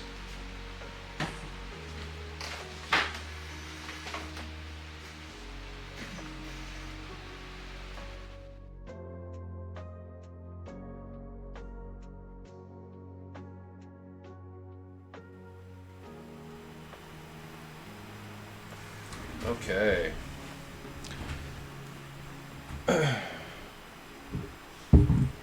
So I really like using contrasting colors for a lot of things. I don't just do it with crystals. I have other things that I like doing it with as well.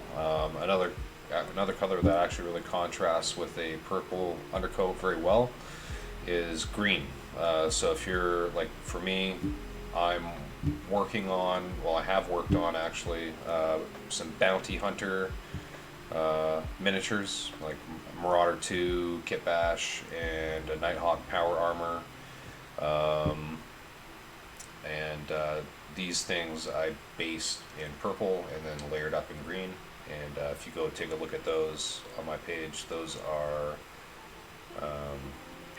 super high contrast, and it's just because of those complementary colors.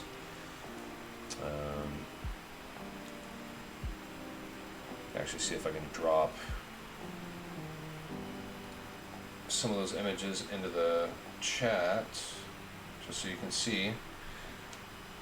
Because I believe I have some work in progress photos of it as well. Let me find it.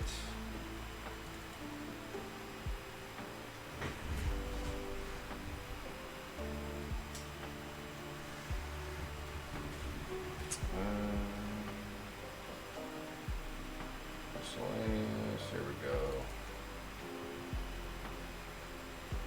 Just going for... Sorry, bear with me, folks. I'm just looking for this bounty hunter. There we go. Here it is. Yeah, let's see if I can drop this into it. Maybe not. Maybe that's a limitation of the chat. No, can't do it. Well, that's okay. I have it in my Instagram. I can find that quickly.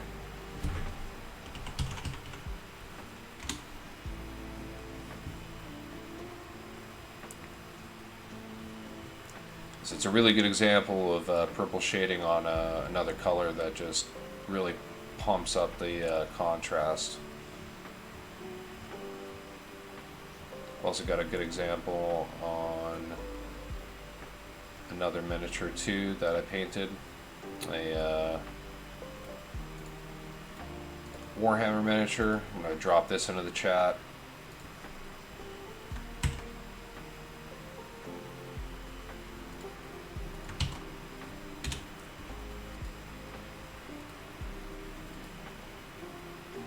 And we'll drop this one into the chat as well. So similar crystal work. I'm going to find this bounty hunter miniature. I am going to find it in a timely fashion.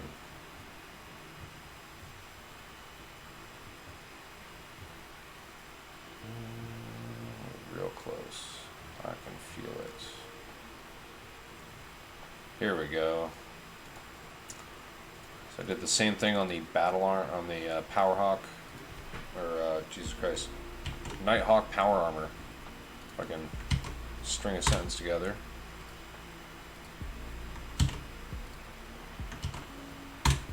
So this is a green that was completely undershaded with purple. If you turn the miniature upside down, you will see purple, completely covering the underside. It just creates such a beautiful shading effect. And I highly recommend trying to utilize the color wheel as your shading guide. Or if you're trying to find any complementary colors, here's another really good example. Drop this into the chat too. Boom. All right.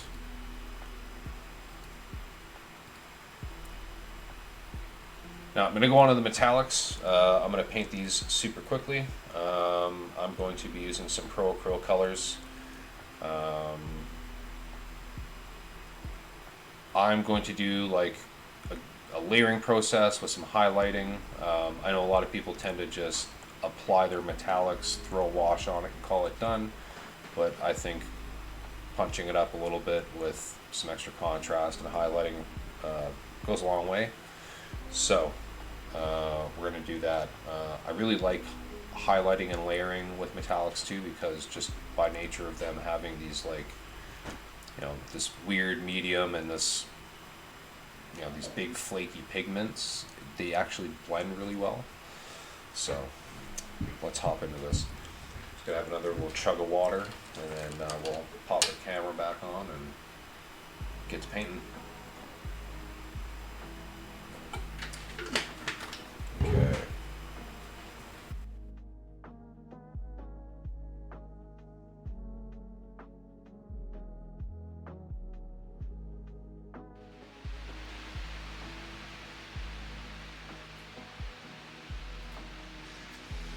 Okay, let me get this lamp out of the frame. Okay, just gonna double check my audio levels. I think we're good here. Okay, I'm gonna pop these paints away quickly into my shelves, and then we will hop into the metallics. I really like these Pro Acryl metallics. This is my dark silver.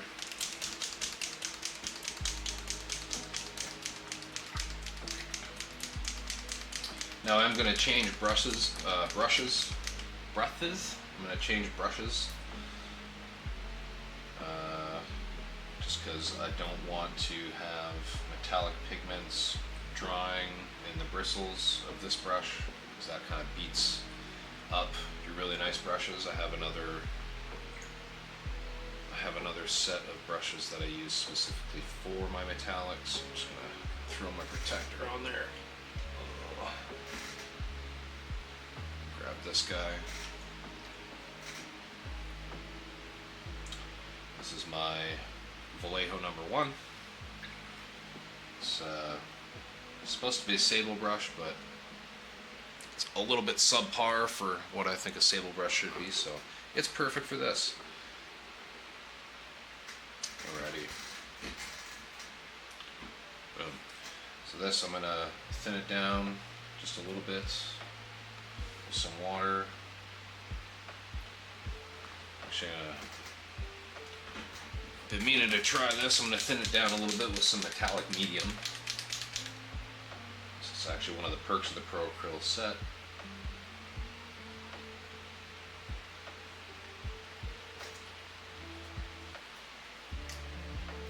Pop this off. I know you can use this medium to mix with other like inks to form your own metallics, but you can also use it to kind of spread out.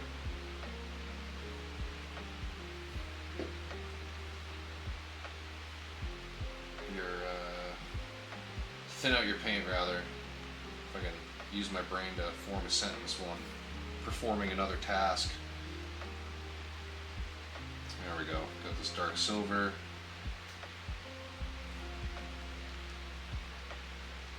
And I'm just gonna start wiping her on. Just taking care to be neat and make sure I fill everything. Really want to make sure I don't leave any brush strokes, especially in metallics, because they're a bit of a thicker paint, and if you start leaving brush strokes in that, you're just going to have a bad time. So I like thinning them down. Oh, let me get this in frame.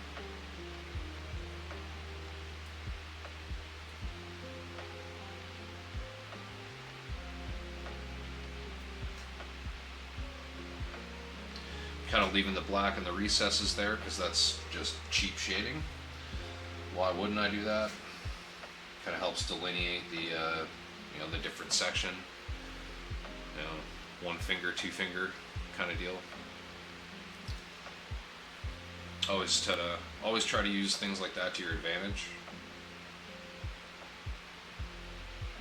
It's a bit of a weird angle here.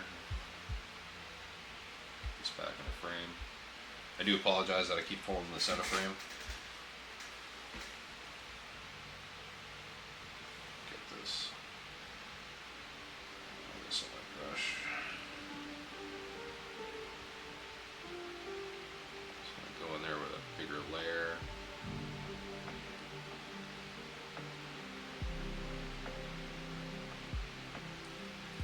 Spin this around. Get the inside of the little claw. Still got to get the underside. Just kind of may as well be doing like a giant edge highlight at this point, just because I'm kind of swiping over those big panels. Oh. Boom, nice and shiny. I know this is nothing special. I'm just doing the base layer. Just want to separate this. I'm a big fan of that metallic medium in this mix, so I'm just gonna do a separate little bit of just the dark silver.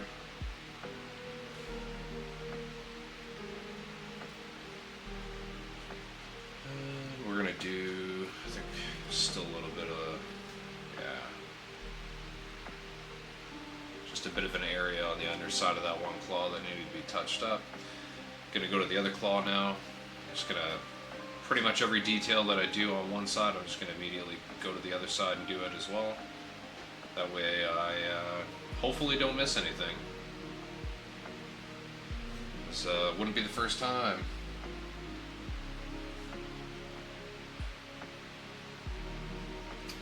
Let me know your biggest hobby blunder in the chat. What's the biggest mistake you made while working on a miniature that just threw you for a loop, that took you the most time to rectify? I definitely have made some big ones. Made some where I've literally just had to strip the mini and repaint. It was a pretty painful experience. It was a Sidewinder kit bash I was working on a long time ago.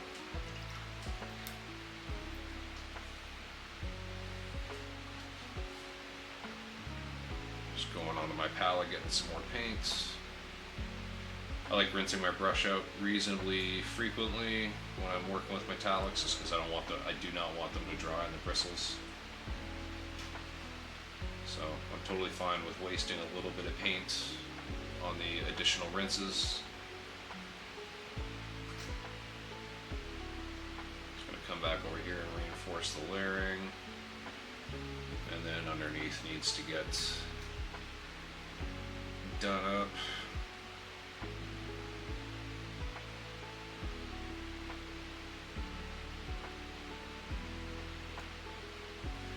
Alright, the inside of the claw is pretty good.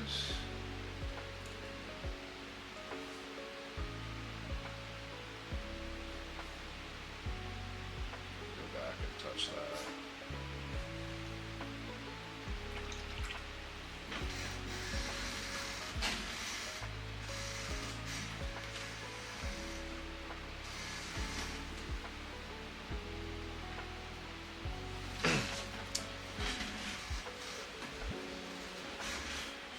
Checking my camera to see if I had any heat warnings.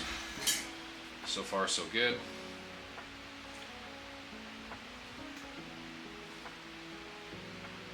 Alright. Go ahead and start doing the lasers on the arms here.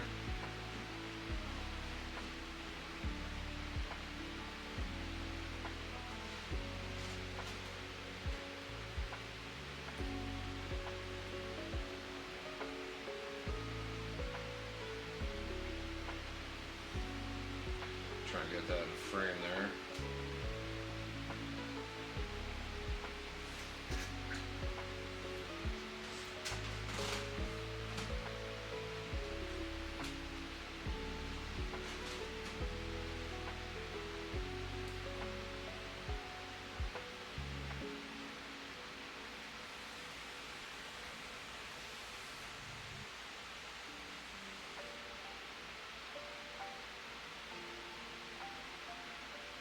I don't mind if I get the ends of the lasers covered in metallics. I can just touch them up with some black.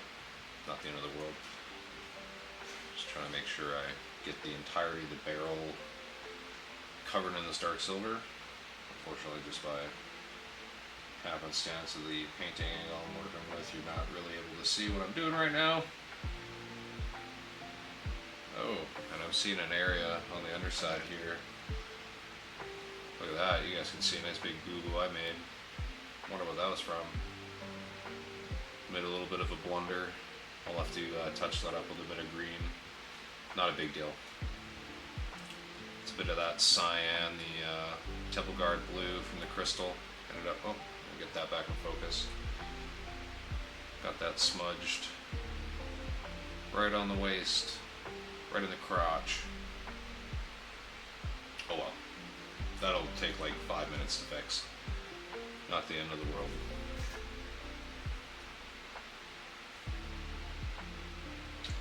Okay, gonna go to these like side heat sinks. At least that's what I'm gonna call them. Trying to do my best here to not get my metallic paint in the gaps.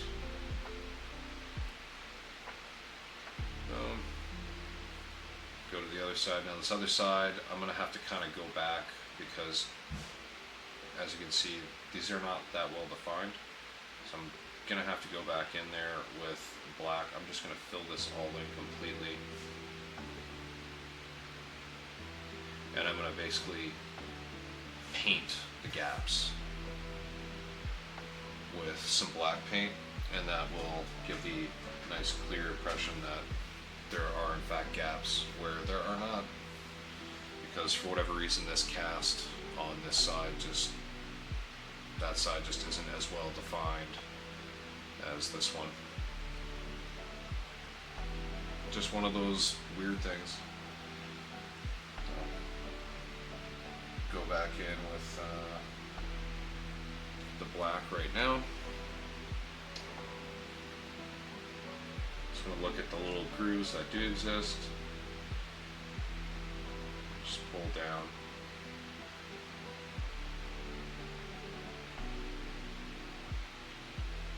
black ink should be nice and opaque,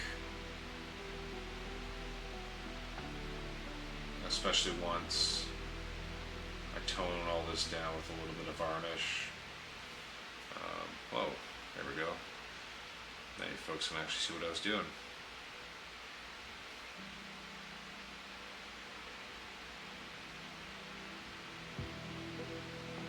Yeah. So now it looks a little bit better. Try not to get that in the bright light, so you can see it like that. Got those little lines painted. Looks a lot more similar to this side now. Quick fix. I'm going to go to the legs with some of these metallics. Actually, I do have a couple other spots on the arms. Try and get this in focus. There. Boom.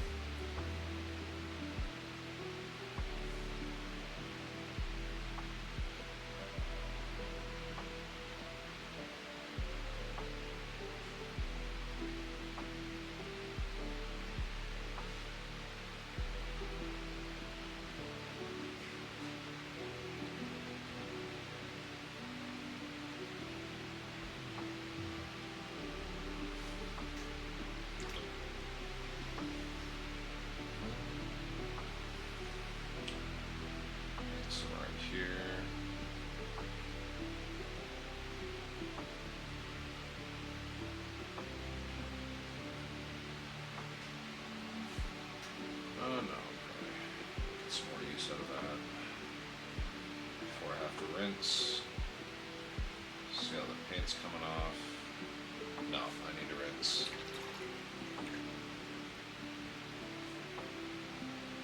And go back in.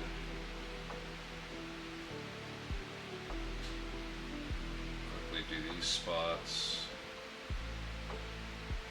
Got a little bit inside the gap there, unfortunately, but that's not the end of the world.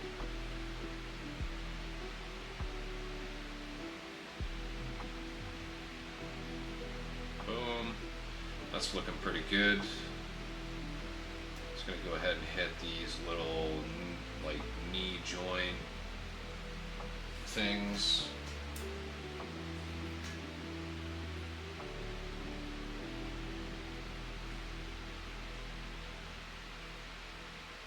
Boom. And get this in focus if we can. And another one right there.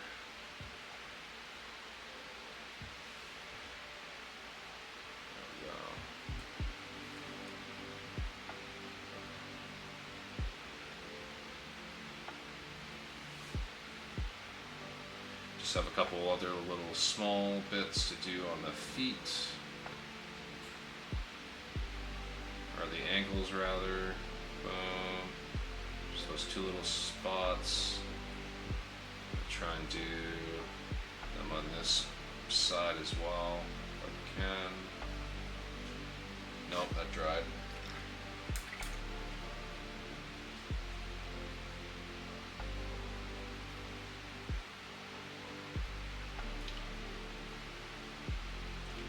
Touch the tip, just the tip. Giggity. Well, get this back in frame here.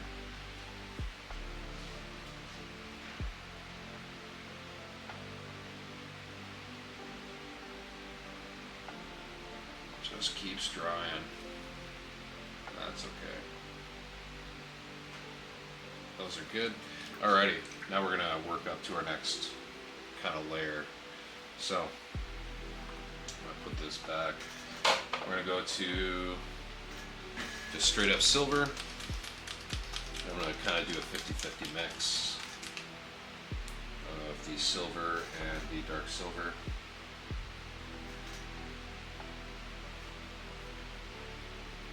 So I'll put this back on the shelf. Already got some on my palette. Get a bit of this. Alrighty, so we're going to be getting a bit of a more mid-tone color silver here.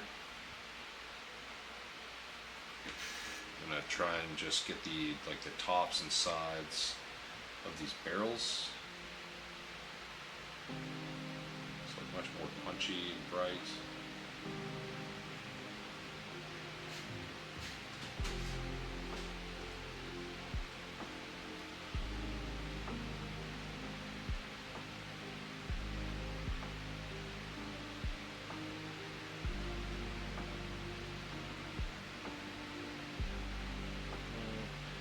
That's good for there. I'll go back and touch up kind of the sideline there,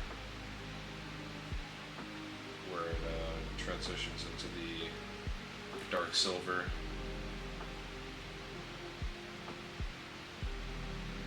That's pretty good. That's pretty good. Okay.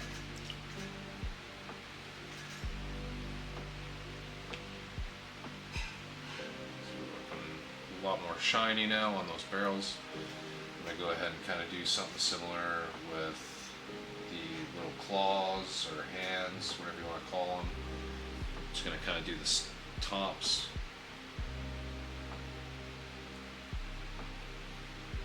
Same concept as the crystals. I'm just kind of doing like the bottom faces, or the bottoms of the faces there.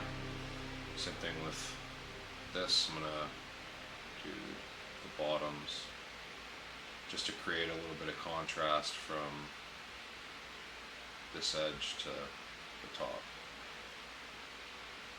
Sides, I'm just gonna kind of touch.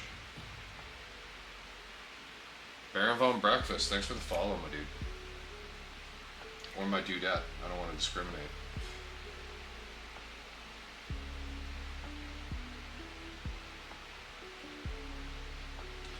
Alright. Just kind of touch up along the sides here. Nothing too fancy, just a little bit on the sides. So I'm gonna turn this around. It's kind of mostly hitting the edges, but a little bit sloppily off the edges. But it'll work to our advantage. It just helps create a little bit of extra visual interest. Kind of do the same thing here, especially hitting over these little nubbies, bolts or joints, whatever. Go ahead and do the highlighting on this side. This claw looks a little bit gimped. It's like it's missing part of the face. I just didn't want to bother with resculpting it, so I left it as is.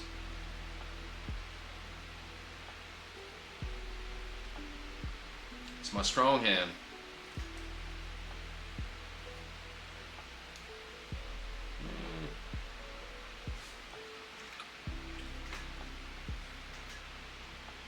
Okay, I'm just going to go and quickly touch a few of these other areas with that mid-tone, and then I'll go to the highlight color.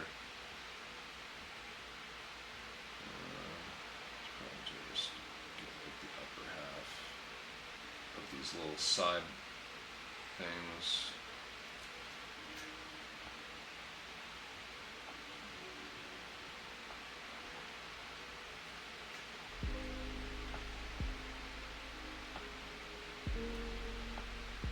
Got a little bit on the green, that's not a big deal.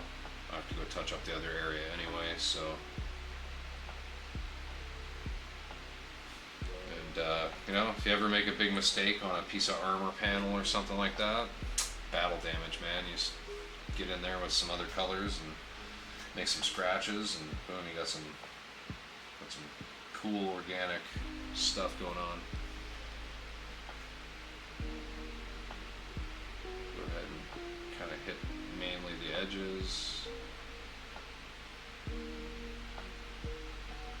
A little bit onto the metallic little panel nubby there, but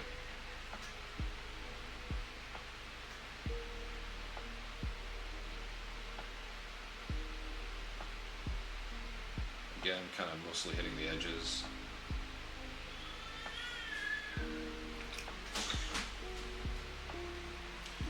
I'm not going into the heat sinks really. I'm just going to kind of leave them as is, just a flat metallic, because I just don't really feel like, no, you know what, no.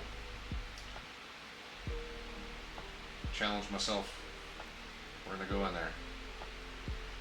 We're going in. I'm going to go ahead and highlight this.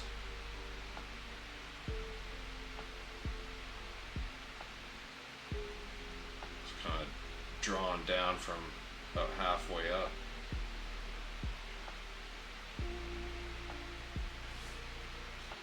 Go ahead and do it to the other side.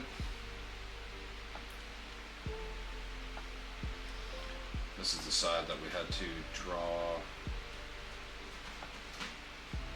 the gaps with some black. So this will actually help sell this even further. There we go. Gently highlighted. Emphasis on gently. Alrighty, let's go to the actual silver now. And we'll start hitting some of these edges. We won't hit every single edge, just kind of the highest ones. Anything that seems like it would receive any excess physical wear. So I'm just kind of hitting like on the bottom part of the claw. I'm hitting these top edges on the bottom, and then just the top edges on the top. I'm not hitting the ones underneath.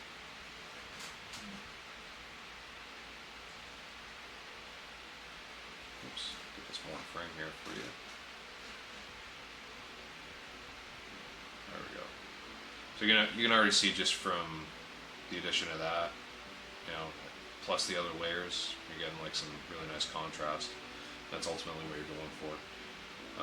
For this very top one, I'm gonna straight up try to cover most of it with the really bright color. Kind of gonna do that on the other side here. Just gonna get the front.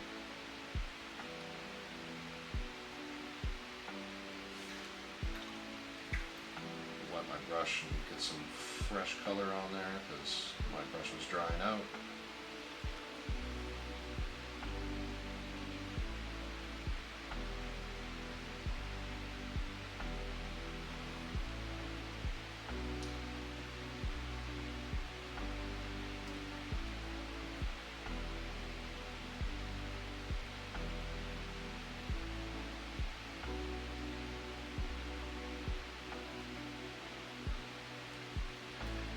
Try to get these, like, these edges.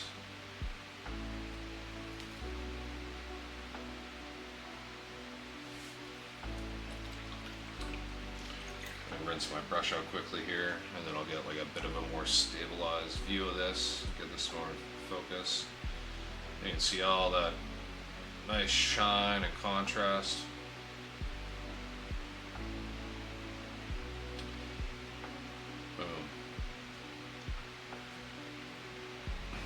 I just realized I do gotta get a little bit of a touch of this really bright stuff onto the laser barrels, just on the top. Get this in focus. Just right on top, just a little bit, just a wee touch, a wee little touch. Boom, just like that. And then the rest is good to go. Doesn't need to be anything fancy. That's looking pretty sharp.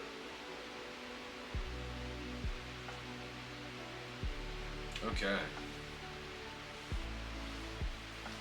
I am just going to take a quick fiber, have some water, and I will talk and chat for a minute here. Just let my camera cool off. 1 second, folks.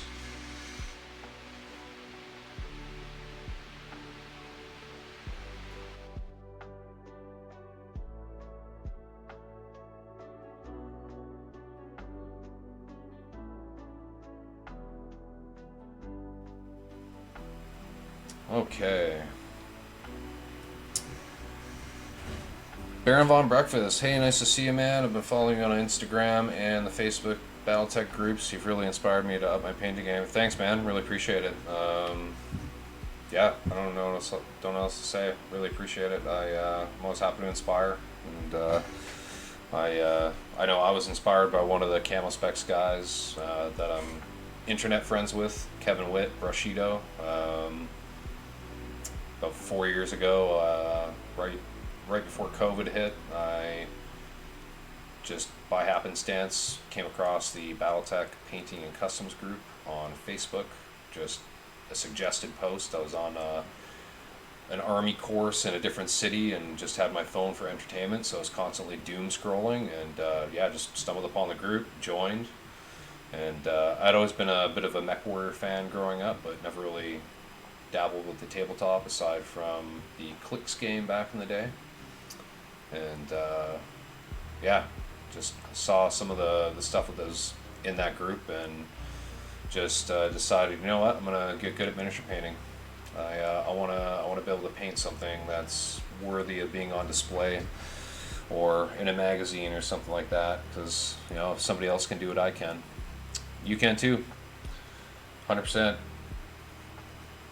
You know, it just takes a lot of practice.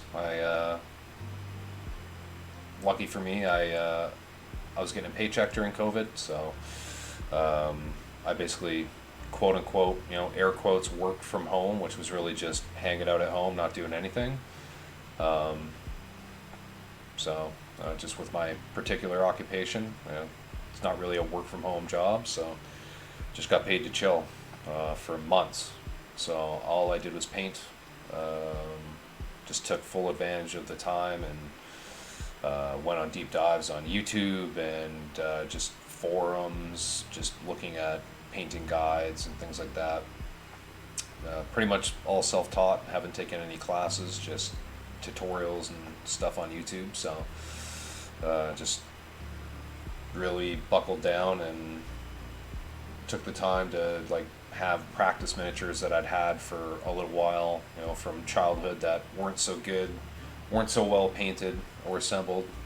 Stripped them, repainted them, stripped them, repainted them again, just to get the practice, and eventually started working on miniatures that I paid money on, or paid money for rather, because that's always the daunting thing when you first start painting or first trying to get good at painting, is you got these, you know, especially in the case of Warhammer 40,000 or you know, even now Battletech, like the miniatures aren't exactly cheap, so you don't want to mess up on these expensive pieces. And it's always the worst part too. Like I know I was guilty of it when I first started getting into it. You buy all these miniatures, and the first ones you want to paint are like your favorites, but you know your skill level's not at the level that you want to have your favorite miniature painted at. So it's always that dilemma, like, do you just paint it, or do you wait until you reach that skill level and treat it like a reward? So it's tough. I've done both.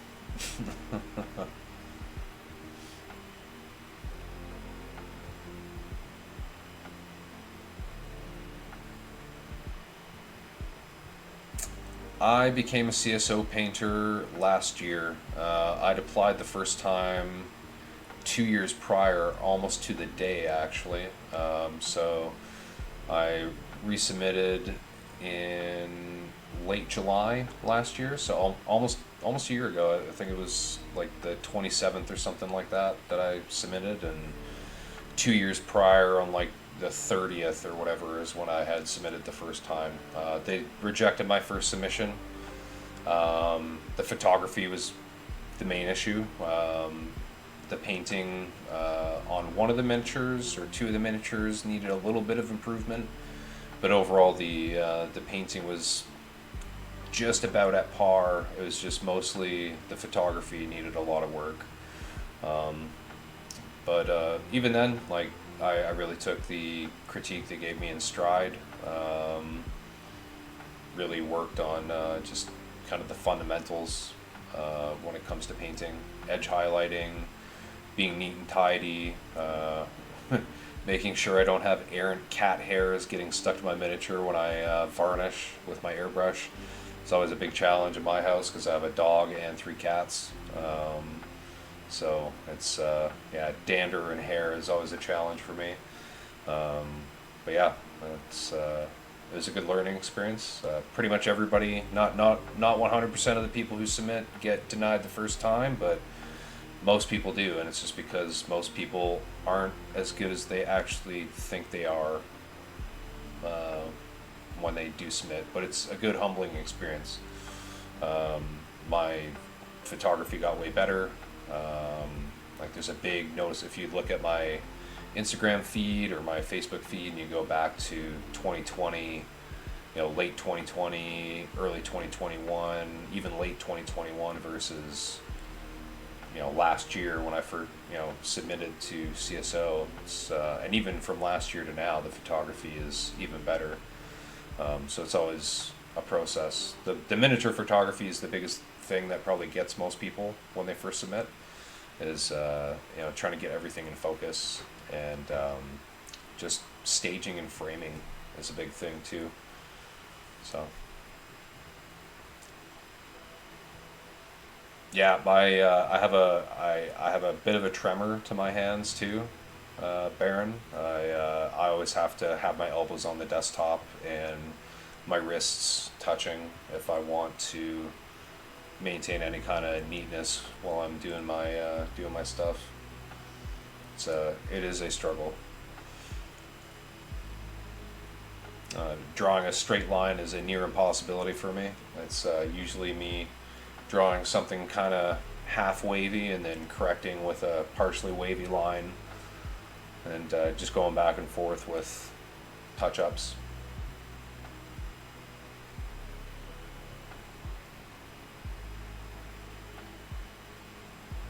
Okay. I'm gonna have a quick little gulp of water. I'll turn my volume down for that so you don't have to hear that.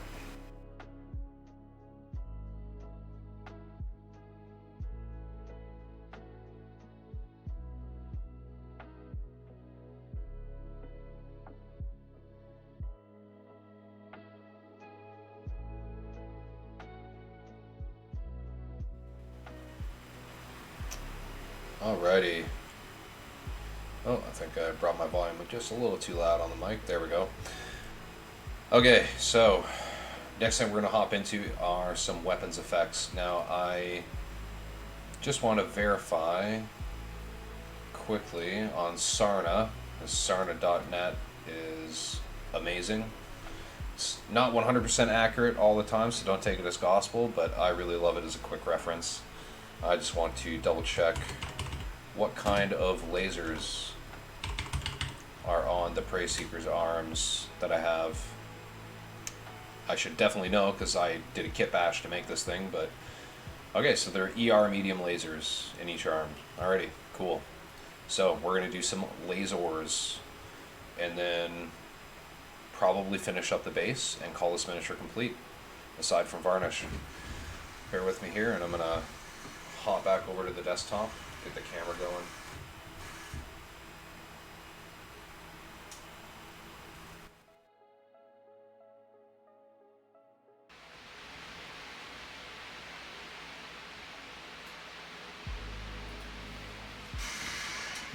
Okie dokie. Okie dokie artichoke. Let's get her going. Oh, let's not run over my headphone cable. That's no bueno. Put the lid off on this bad actor. Now, generally it's a faux pas to go from metallics back to normal colors. However, I do a double rinse, so I always keep 2 paint pots. I have my dirty and my clean water, so generally avoids any malarkey with paint, like metallic flakes getting into my colored paint. I'm going to go ahead and just leave this here for now, because I do want to give that a good clean with good clean with some brush soap. I had to really think hard about what I was trying to say there. Getting hit in the head a lot as a young man probably plays a big factor with verbal recall There we go. Let's back this up. This seems to be a bit of a better focal plane for my camera. I like zooming all the way in, but boom. Alrighty. It's looking pretty clean. I like it. I'm going to go ahead and quickly touch up the front ends of these muzzles with black.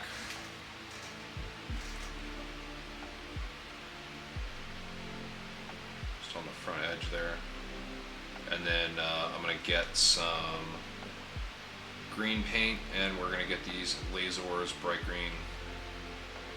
I could do red, but I tend to go with like MechWarrior Online colors-ish for my color profile when it comes to energy weapons.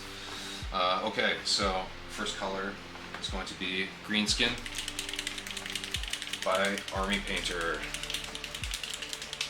It's this bad boy right here. Boom. Okay. And I'm just going to get my other colors prepped here as well. The next color is going to be Goblin Green, also from Army Painter.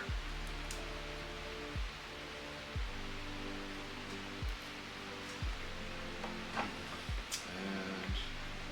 oh, we'll leave that there. Okay. And next one is Snake Scales, also by Army Painter.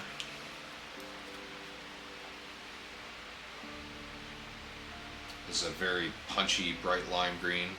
It's very thick out of the bottle, which I don't like, but you know, gotta work with what you got.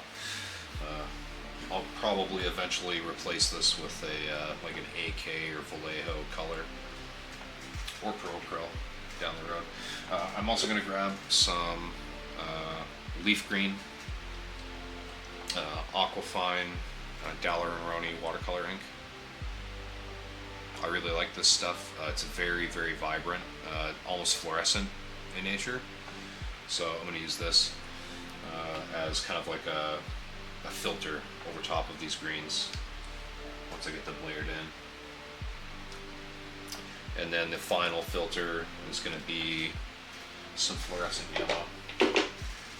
This is also Daler and Rowney, but this is their FW lineup. Boom. I also have their process yellow, but for the purposes of this, I don't use it. I use it more so for some canopy work if I'm doing more of an orange tone. Anyways, alrighty. So this green skin just needs a little bit of thinning. It's an old paint that I have, so just gonna go ahead and I'm gonna kind of have it like the lasers are firing, so they're gonna have like a bright center. I'm not gonna jewel them in the way that the canopy is jeweled. These are gonna be kind of hot spots of light.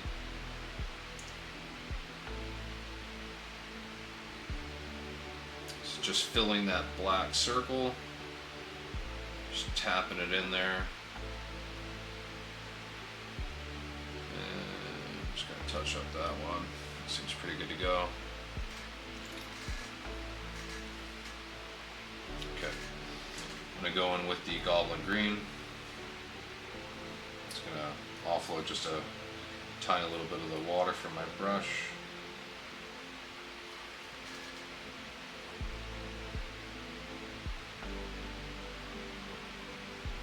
Just tapping in the middle here. Kind of stippling this, poking with the end of my brush, and just for your situational awareness, I've gone back to my number 2 Ammo by MIG Marta Kolinsky sable brush for this.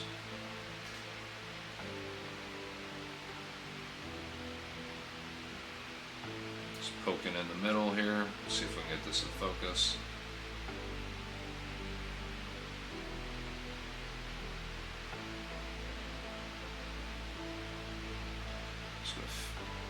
Trying to fill almost the entire area that you just painted with the green skin with this goblin green, and then basically going to do the same thing with the snake scales.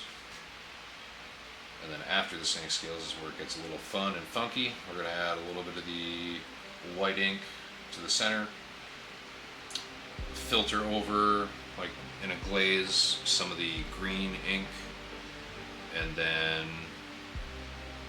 repeat some white ink in the middle of that. And then the final touch will be a filter of fluorescent yellow over top of that final white dot in the middle, and essentially over the entire laser as a whole, but especially that white dot. It just helps really punch up the brightness, and when you're in direct light, it's super bright. Just gotta clean up this one laser a little bit. I have to get in here close. There we go.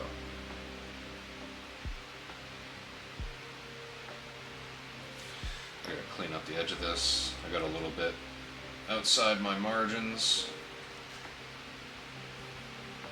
but that's okay because this green will tone that down, and then the dark green will really tone it down.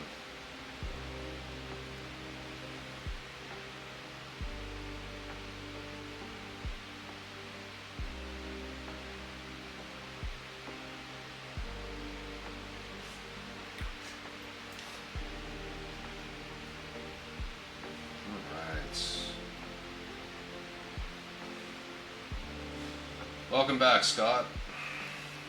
I'm still going. My wife is an absolute angel for letting me paint for this long in one sitting.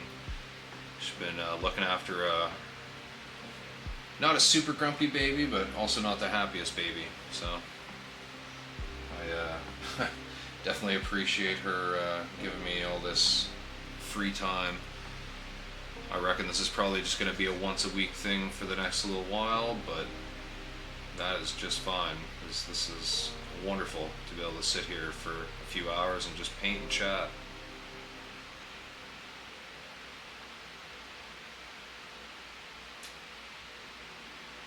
I have a max stream limit of 4 hours right now, just with Streamlabs, so I gotta try to finish this up as soon as I can. Alright, so I've gone in there with the snake scales on both. I'm just going to go ahead and reinforce a little bit on the right with some snake scale, because I feel it could be a little bit more girthy in the center. A little bit thicker. There we go. It's a little bit better. Master Splash, thanks for the follow. Alrighty, I'm going to get in here with some white.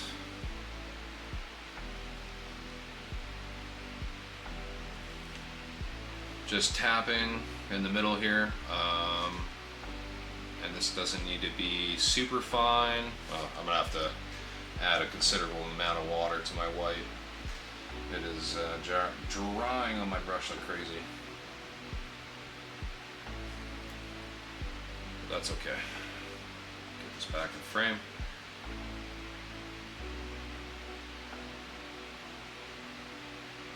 It's like a bigger, fat, it's like a fat center dot. It can be a little bit messy, just because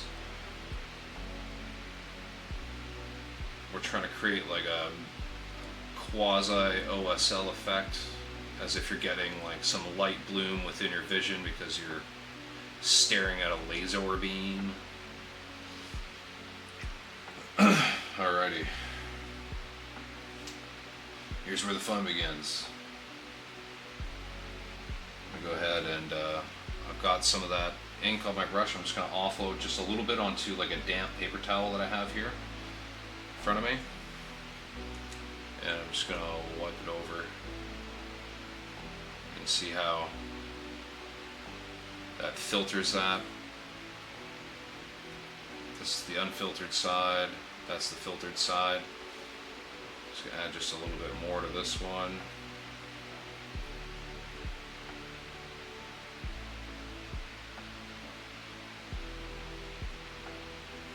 Boom. So now those are nice and bright and punchy.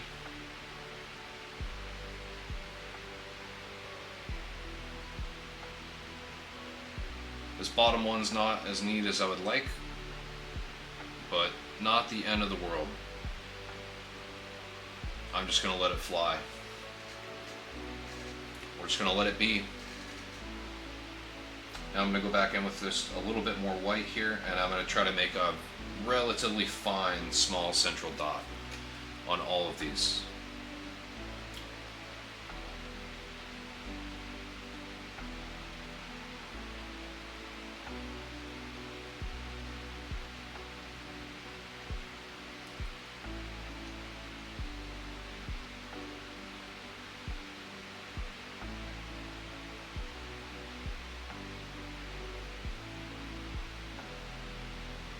Alright, so now that I've got those in, I'm going to go in with the fluorescent yellow, and same thing, I'm going to get some on my brush and I'm going to offload onto my wet paper towel just to pull some of that excess away so I don't completely flood this.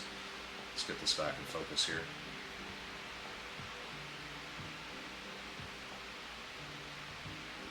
Okay, there we go. It's my hand position, that's the issue.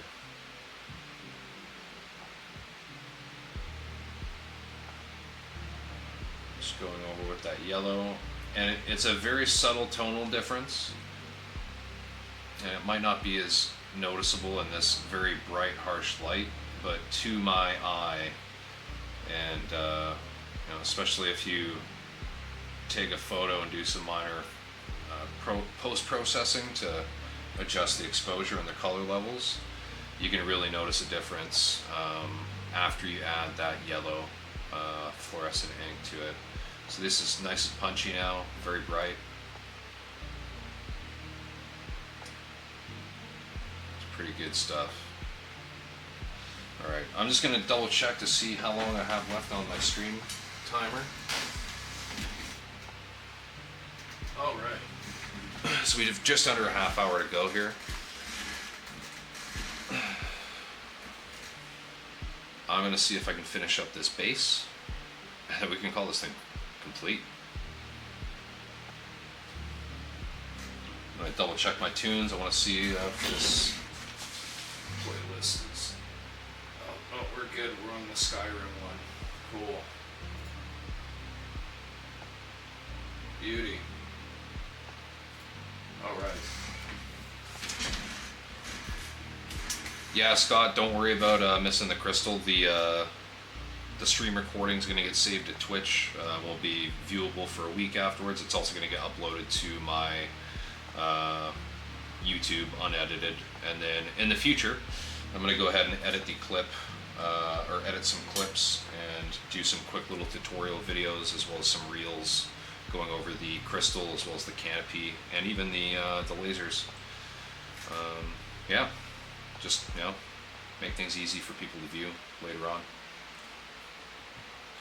Plus, you know, the more clips and videos I have, the more it helps out the algorithm.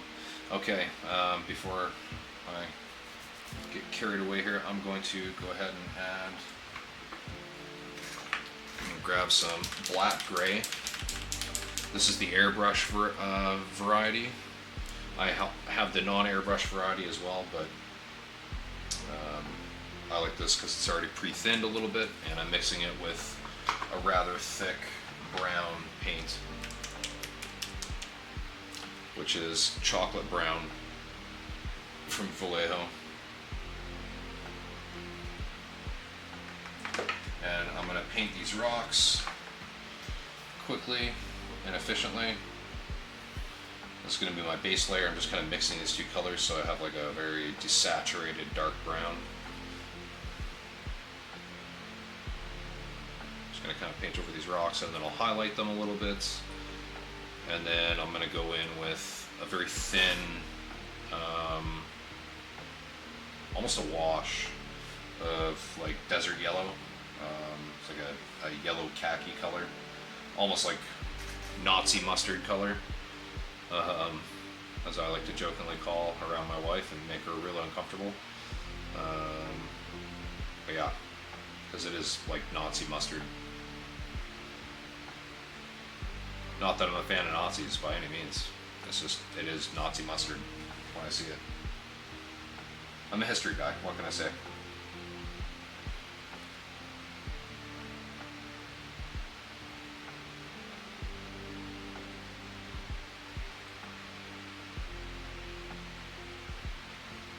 Alrighty, got those layered up a little bit. I'm going to go ahead and I'm going to grab some gray just to change things up. I'm going to grab a heavy blue gray. Now this is going to be a big contrast to the warm brown, but that's okay. It's like a pretty bright mid-tone as well. I'm going to mix it a little bit with the previous color we were using.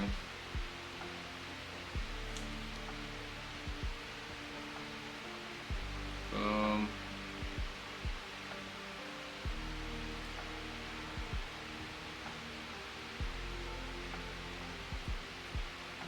And I'm not like being super neat and tidy. I'm just, rocks have tons of variation in them, so I'm just kind of layering up wherever kind of makes sense to me. I'm going to go back to this heavy blue gray and try and get the edges a little bit more defined, and then I'm going to go in on the rest of the base with some of the khaki, the desert yellow.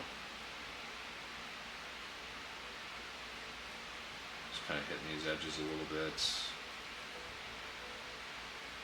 I just want, rocks that stand out a little bit. If I was going to do them just straight up browns, once I have the rest of the base painted up, they wouldn't really stand out that well. So doesn't necessarily make sense from a realism standpoint to have rocks this color in what's essentially going to be a desert, but also doesn't really make sense to have crazy bright crystals sticking out of the ground either. So alrighty, desert yellow.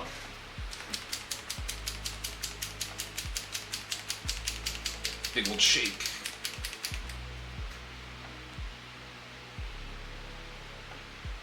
Boom. See what I'm saying? Alright. Let's get this very, very thin, and I'm pretty much going to thin it on the base. So I'm going to do this with the other brush that I was using for the metallics. Oh, look at that, I have some metallics dried in the end. It's a good thing I didn't put that brush away and that I planned on cleaning with soap at the end here. That's okay. So I'm going to really thin this down. I'm going to put it on a few areas on the base, like this.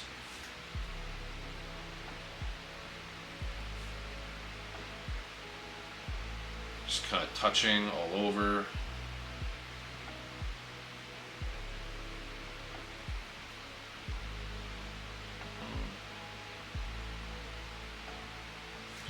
And now I'm going to get the paint off my brush, and I'm going to get a bunch of water.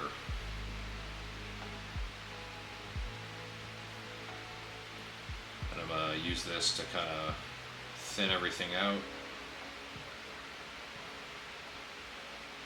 Trying to get all these spots wet before they dry. Try to get this more in frame, sorry. And now I'm just kind of going all over it. Now I know this looks really bright and off-putting, but when this really thinned khaki paint dries, it's not going to look as bright and stark, because as we kind of, most of us should know beyond the novice level, paint generally dries a little bit darker than it looks when it's wet. And right now it's very wet, so it's very bright. It's got a lot of light coming into it, so.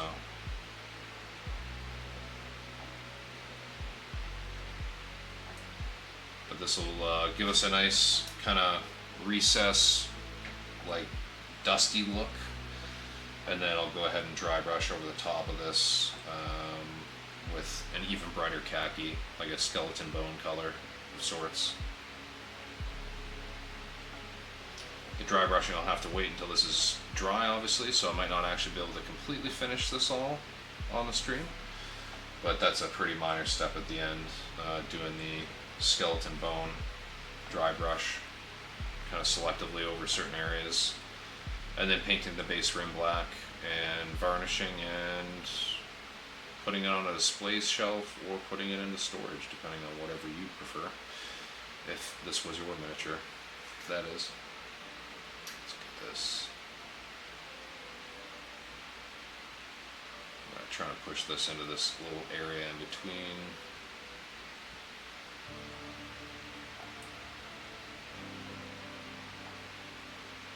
Just kind of shoving all these pigments using the water in my brush. It is a little bit rough on the brush again, so this is why I'm using my metallics brush, because the metallic brush already gets a little bit roughed up. I'm just going to add a little bit more paint back here just because, yeah, and just from capillary action it's actually already spreading itself out from the water that's already present.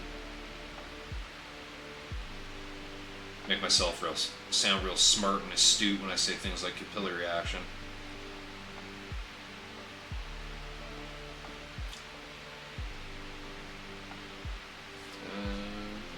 So I'm going to go ahead and try to tease this out a little bit because this looks like a tide mark. That's okay, it's not the end of the world. It's actually starting to push some of it away, which is nice. Yeah, acrylics, if they haven't like cured, and if you get on them pretty quickly with water, you can usually do some cool stuff like this. Yeah, it's looking pretty good. I'm gonna go in afterwards, and actually, I'll probably go in and tidy up the base rim right now, just with some black.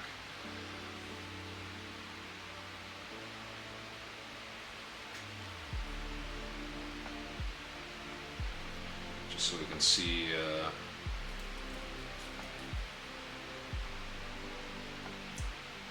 what it's looking like.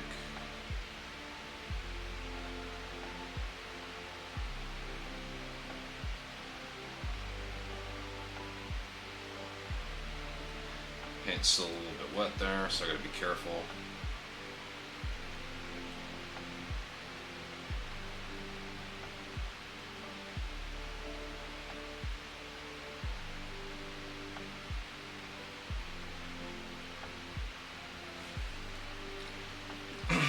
And I'm just using my black ink for this. I'm just painting over top. I mean, again, just because I love black ink. What can I say?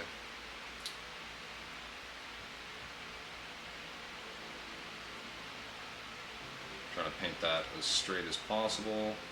Sometimes the actual physical structure of the base helps you. I have a bunch of 40mm Litco hex bases that are, like, the sides are perfectly vertical, they're not slanted, or chamfered, as I like to say. And they're also magnetized as well. So I'll usually slide them right over the edge of this thing and then just like swipe along, side edge along the side edge of the base, and it's just super quick and easy. Very little to worry about in terms of touch-ups or potential, odd squiggly lines like I have on a couple spots here. Like I said, I'm not good at painting straight lines. I've got shaky hands, just like your average everyday normal guy.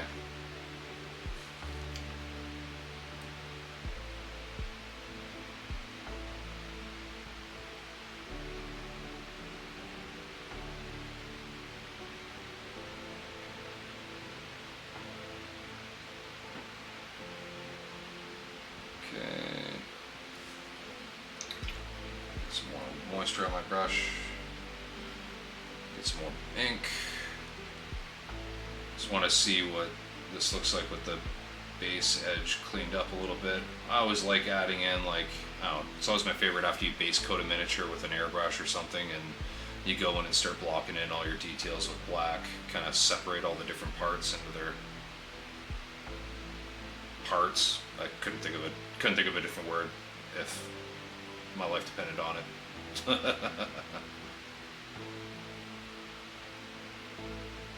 Alrighty. Now, some parts of this are still glossy because they're still drying, and just by nature of it being ink, it does dry with like a bit of a satin finish. So, as you can kind of see on that face that's dry. So, I'm just going to tidy up on the back here, and then we're going to call this thing complete, because it basically is. I do need to do a dry brush, but man, you know what? I might actually be able to get this dry brush done right now. I think the paint is dry.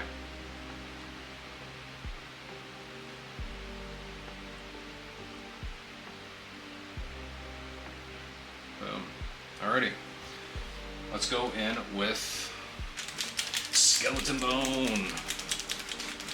We got about 15 minutes left on the stream timer. We'll do this quickly, close out with some final questions and comments, and then, yeah. Same time again next week, hopefully. Okay. 1 second here. I'm just gonna get my dry brush. Pardon my headphones.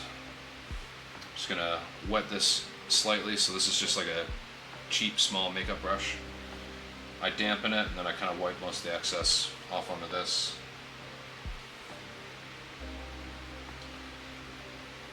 Could use a 3D palette or like a dry brush palette, but I'm just doing this because it's easy and it's right here and it's fast.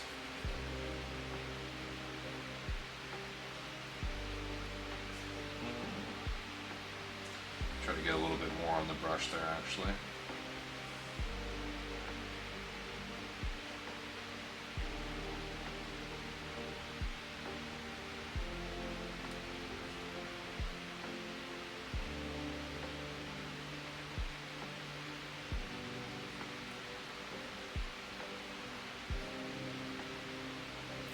Really trying to go side on with this. Trying not to get too much on there.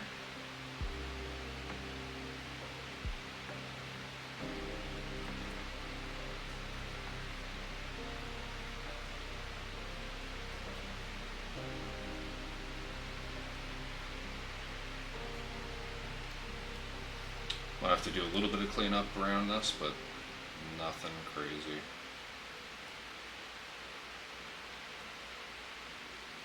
Really got to be careful around the crystals because I don't want to hit the edges on the crystals with this.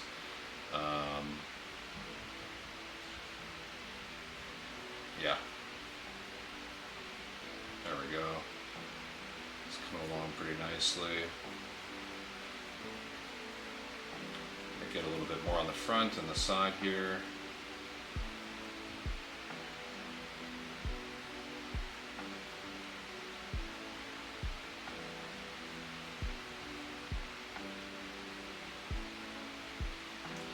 Try to offload some more right here. There we go. I think this is about good, man. I don't really think this needs to be pushed any further. This is pretty clean.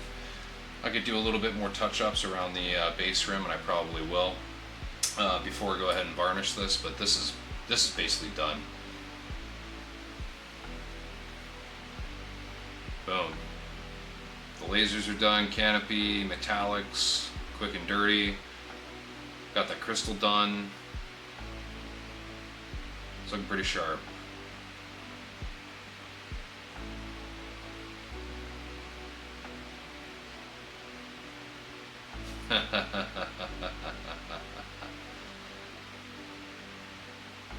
I don't know if this crystal's dark enough for their liking though, Scott.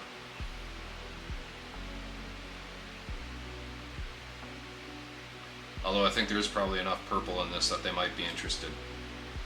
But yeah, there you go. Prey Seeker PY-SR20 variant. 2 ER medium lasers in each arm for a total of 4, rather than the 2 re-engineered medium lasers in the side torsos that the PY-SR10 variant has, which is the stock model that I kit bashed this from. And yes, this is an Iron Wind Metals miniature. You can go ahead over to Ares, gamesandminis.com. They have them there. They just actually got a restock of this specific miniature. And actually, if you go on their catalog on Aries, the image that you see of the Prey Seeker is one that I painted that Derek has uploaded on the website. It's painted in Banson's Raiders colors and has, lo and behold, a crystal on its base, but it's a green glowy crystal. Kind of looks like Tiberium from Command and Conquer. Alright, I'm going to go ahead and turn the camera off. We'll hop over, do some chat for a couple minutes, and then close out the chat, or close out the stream.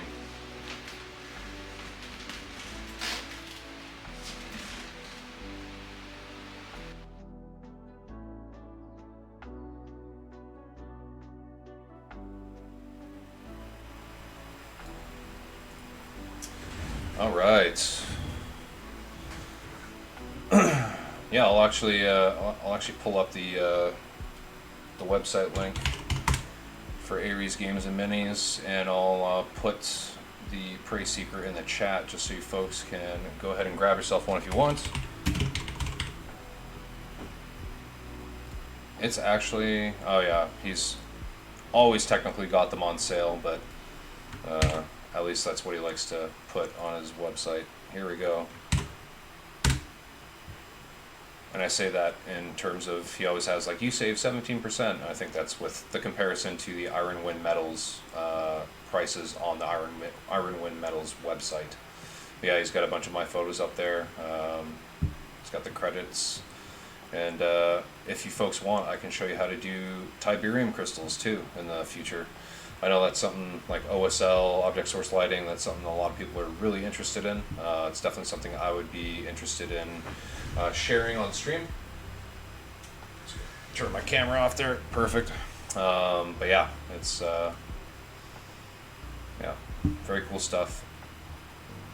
Yeah, next week I'm not sure what we'll paint. I'm working on building some Warhammer 40,000 stuff, so maybe I'll do a little bit of airbrushing, do some base layers, show you guys some volumetric lighting.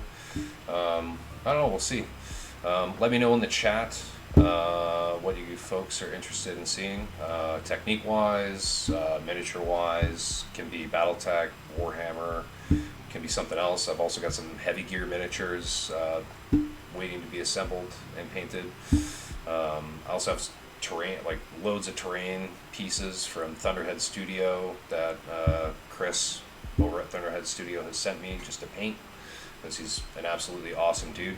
He paid for shipping and all that stuff. I didn't even ask for the kits. He just sent them to me. Crazy. So definitely love the miniature painting community for that.